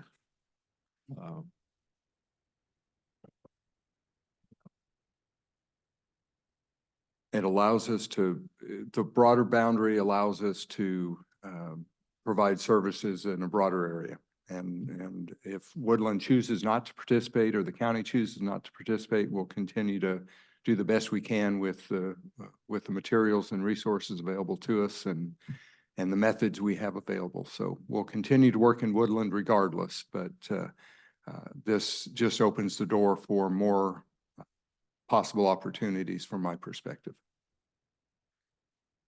What projects are you working on now, Bill? Countywide, kind of at this point, we're working on countywide safety action plans for all the cities in the county. These are required at some point in the future in order to receive federal dollars. So another one of those incentives. It's kind of funky, but we're working on that. We're also going to start work on rural transit studies. So we'll be working with the City of Woodland independently, City of Kalama independently, Castle Rock and Rainier, trying to address their transit needs and try to help them understand, get input from the community as to what transit needs they may have. Then potentially working with River Cities and or CAP or other players to help address transit needs in those communities. We've also got on the planning books, no funding yet for it, but specifically in the Woodland area is the effort to try and get a new bridge crossing the Lewis River from the bottoms over into Clark County to provide relief for traffic and transportation off of exit 21. That's a long-term project that has lots of hurdles in front of it, but from my perspective, we've got to have that parallel route to I-5 going south in some form. And something like that, what are the top 3 hurdles? Top 3 hurdles to the bridge. Yeah. Clark County engagement and support of a new road going through. You've got some property owners on the end, at the end of a dead end road that don't want to see traffic flowing down their road. So that's probably the biggest political issue. Financial issues are probably the close runner up to that issue. Just the cost of the project is substantial, and probably I'll just stick with those 2. So how will the MPO help that with those 2? We can push for some of the initial planning to be done to, number one, identify whether it's feasible, what kinds of challenges we'll have. There are potential river crossing issues with wetlands and culturally sensitive areas that need to be investigated.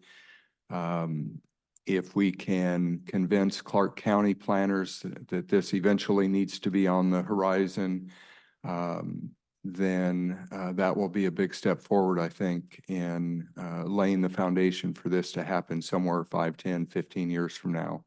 I don't anticipate it will happen in the next 2 or 3 years. It's just, there's too many hurdles to overcome. But we've got to start planning for it and laying the foundation today so that residents know of the possibility of it as they buy property in the vicinity, and they don't go in blind and they aren't surprised that this new road might come through their front yard somewhere in the next 10 years.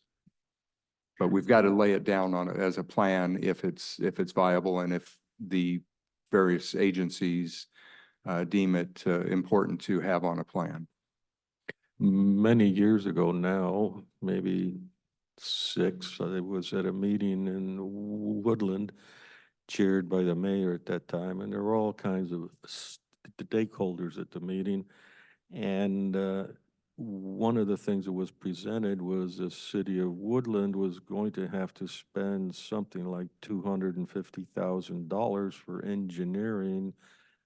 No, not for engineering, for data gathering at the exit 21 and the main street that exit 21 gets in. And because I guess the WashDOT wouldn't do anything if it didn't have the right numbers. When I look at that is 10 years prior to that, I moved up here, and it was obvious to me that was a problem then. And the reason I tell you this is this looks to me like the same thing. It's obvious we don't have a lot of choices on exit 21 because of the topography. Mm-hmm. And so if we had that exit 20 built 5 years ago, it still would be a timely exit and things would be much happier now. But we're going to do another 15 years, and I'm saying, if the MPO said will take care of it, then I'd be a much happier camper, but we can't do anything anymore. I share your frustration on that, and if I had the magic wand to wave it, I would put a new bridge in, a new intersection in tomorrow, but it takes a few years to work through the process, unfortunately. But I think adding Woodland to a metropolitan planning organization eliminates one kind of roadblock or slowdown in that whole process, because there is more money available from the feds for metropolitan traffic improvements. So is it an absolute certainty? No, nothing is Yeah, absolute. But that makes them a little bit more qualified for grants because they've been approved by the local metropolitan area. So the MPO might represent in a high-level pictorial way, a chunk of money. But now we've got, I don't know, 10 participants in there and they want their share, right? And so that's what I'm seeing is that somebody has to wear the big hat and say, you know what? Exit 21 is a serious problem. Yes, Woodland would be the immediate beneficiary of all this stuff, but in fact, everybody benefits. It's kind of like our landfill. The people on the way to the landfill aren't happy about all the trucks, but it's really helping everybody. Anyhow, but yeah, I appreciate it. Thank you. All right. Any other questions? Okay, Thank you for your time. thanks, Bill. We'll see you tomorrow. Appreciate it. All right. Thank you, Bill. I have a couple other miscellaneous before we move I was handed a few things this morning. And I think we did this last year. We did this for them also, but correct me if I'm wrong. Port of Kalama is asking for a recommendation letter or support letter from us for their rail project, their rail extension project. We'll add 21,120 linear feet of rail support tracks to the Port of Kalama rail system to increase Timco's loading efficiency by 25 to 30%. And I think we sent a letter for them last year. I'm pretty sure we did something for them last year, and this year they're asking for a letter. It goes to, I can't say his name, the Department of Transportation. I'm not even sure it's spelled correctly. Secretary Pete. Secretary Pete, yeah. Buttigieg. Yeah. That was easy for you to say. What are you standing in front of the mirror? Figure. Yeah, I'm happy. Does anybody have any qualms with that? I think it's a I- repeat request. I think it's a great idea. I don't know where they're gonna put it. I mean, it's roadway, tracks, and the elevator. I mean, where are they gonna add it? Must be north or south. They've got to do a loop or something. But This- yeah, I mean, if you look at what is needed now for modern export facilities, they've got to be able to have a lot of trains just sitting there in Yeah. line as they go through the loading and unloading. And I have a lot of confidence in the Port of Kalama. They'd I don't have a problem with. be okay with letter of that? support. Yeah, and we should all sign it Yeah. so that it looks, No, I agree. That's, Okay. okay, I'll have that Great. done up. The other thing, and I'm probably gonna make IT nervous a little bit, but, and I'm pretty sure both of you have sat down about a consultant, an IT consultant because Kim is leaving, about bringing this gentleman in to just kind of yeah, I look over. I think we have a rare opportunity for someone who can look at the whole picture and objectively take all his knowledge from other areas and put them in there. And that's something that I think we'd be remiss if we did not do. Yeah. An opportunity to take advantage of that expertise, yeah. Well, as long as we're okay with that. And have you looked over the details of this?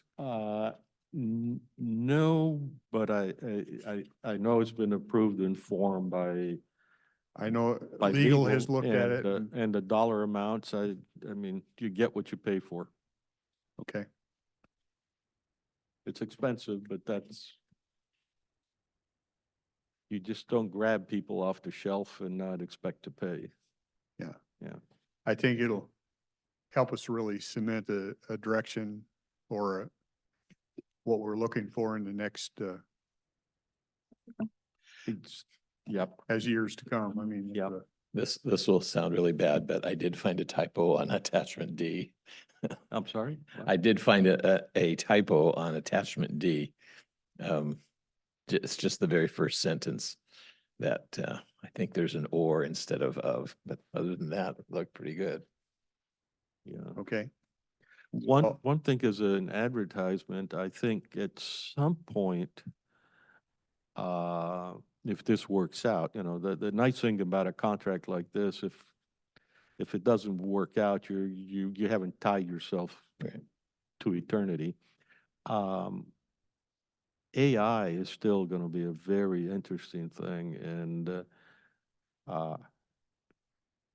I'm curious of what might come after this initial understanding. okay.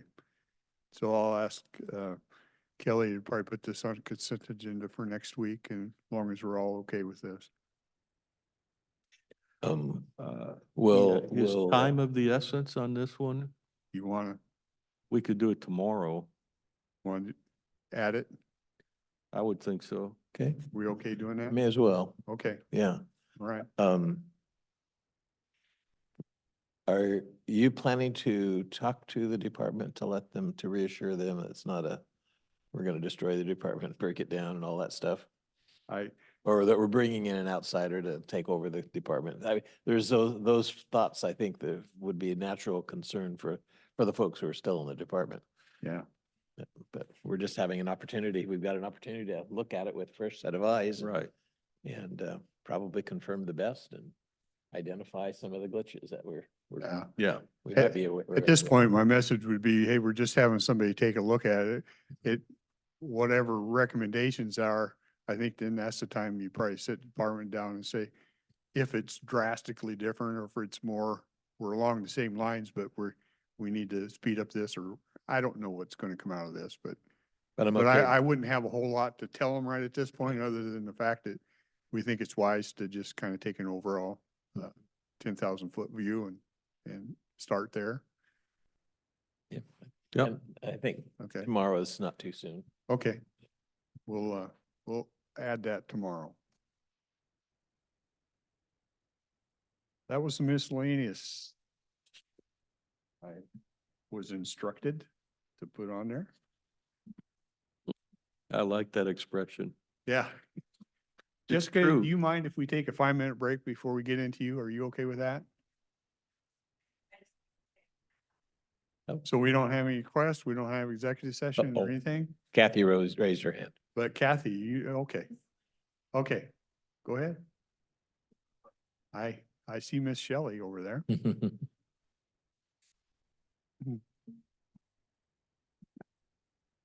Kathy Funk Baxter, Finance Director, and I just wanted to bring the new risk manager that's starting today. She's here and her name is Shelley Pierce. So I'd like to just let her say a few things about herself and the fact that today's her first day. Yeah. First day, newbie. Hello, good morning. Happy to be here. Excited to start a new chapter with the county and excited to get into the workload and start to really learn the job, learn the role, and start to make some movement. Excited to put up with me again? Yes, I am. I was most looking forward to be putting up with you again. I have a serious question. Yes, How's your last name spelled? Pierce, Yeah. Pierce. Pierce. Spelled normally. Yep. Okay. Thank you. Yeah. Great. Good to have you. Well, happy to have you aboard. I'm thrilled to be working with you again. I'm We excited. have some history and know each other, so that's good. Yep. 32 years in the financial industry, and now this is now a new chapter. So, yeah, excited. Okay. Anything else? I take it, Thanks. her office is in your suite? Perfect. And we're good with you, HR. Okay. Any public comments? We got one public sitting. Okay. You scared Steve off for some reason, huh? Well, that was just put out there. I thought that was a good morning. I enjoyed Yeah. hearing through the sheriff and emergency management. I thought those were good presentations. And How often would we see the sheriff? I mean, that presentation was what I think is yeah, really useful and important. was spot on and Yeah. I'd love the public to be more, over time, realize that and get more involved with them. I don't know what the sheriff's schedule is. Is he quarterly or? Yeah, I'm not sure where he sits, but I enjoyed the information and it's good stuff to keep track of. Yeah, something like that we would want to see at least annually, I would think. Oh. Yeah, I personally, I'd hope at least a couple times a year. Yeah, I said at least, right? Yeah. Well, we know we see him for budget. I mean, that's one.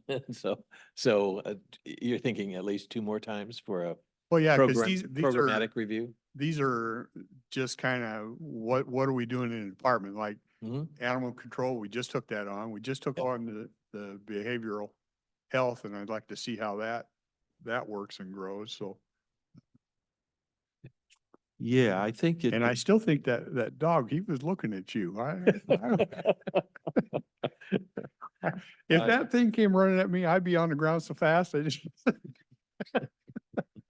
Yeah, it's interesting. I do like dogs and I wonder whether I could charm them enough before I get a throat cut. You better wear those big sleeves before you pet it. Yeah. Yeah, I've reached the age too where I touch anything and I bruise. Yeah, That's no fun. yeah. That's right. Okay, All right. we will adjourn. Thank you. Perfect.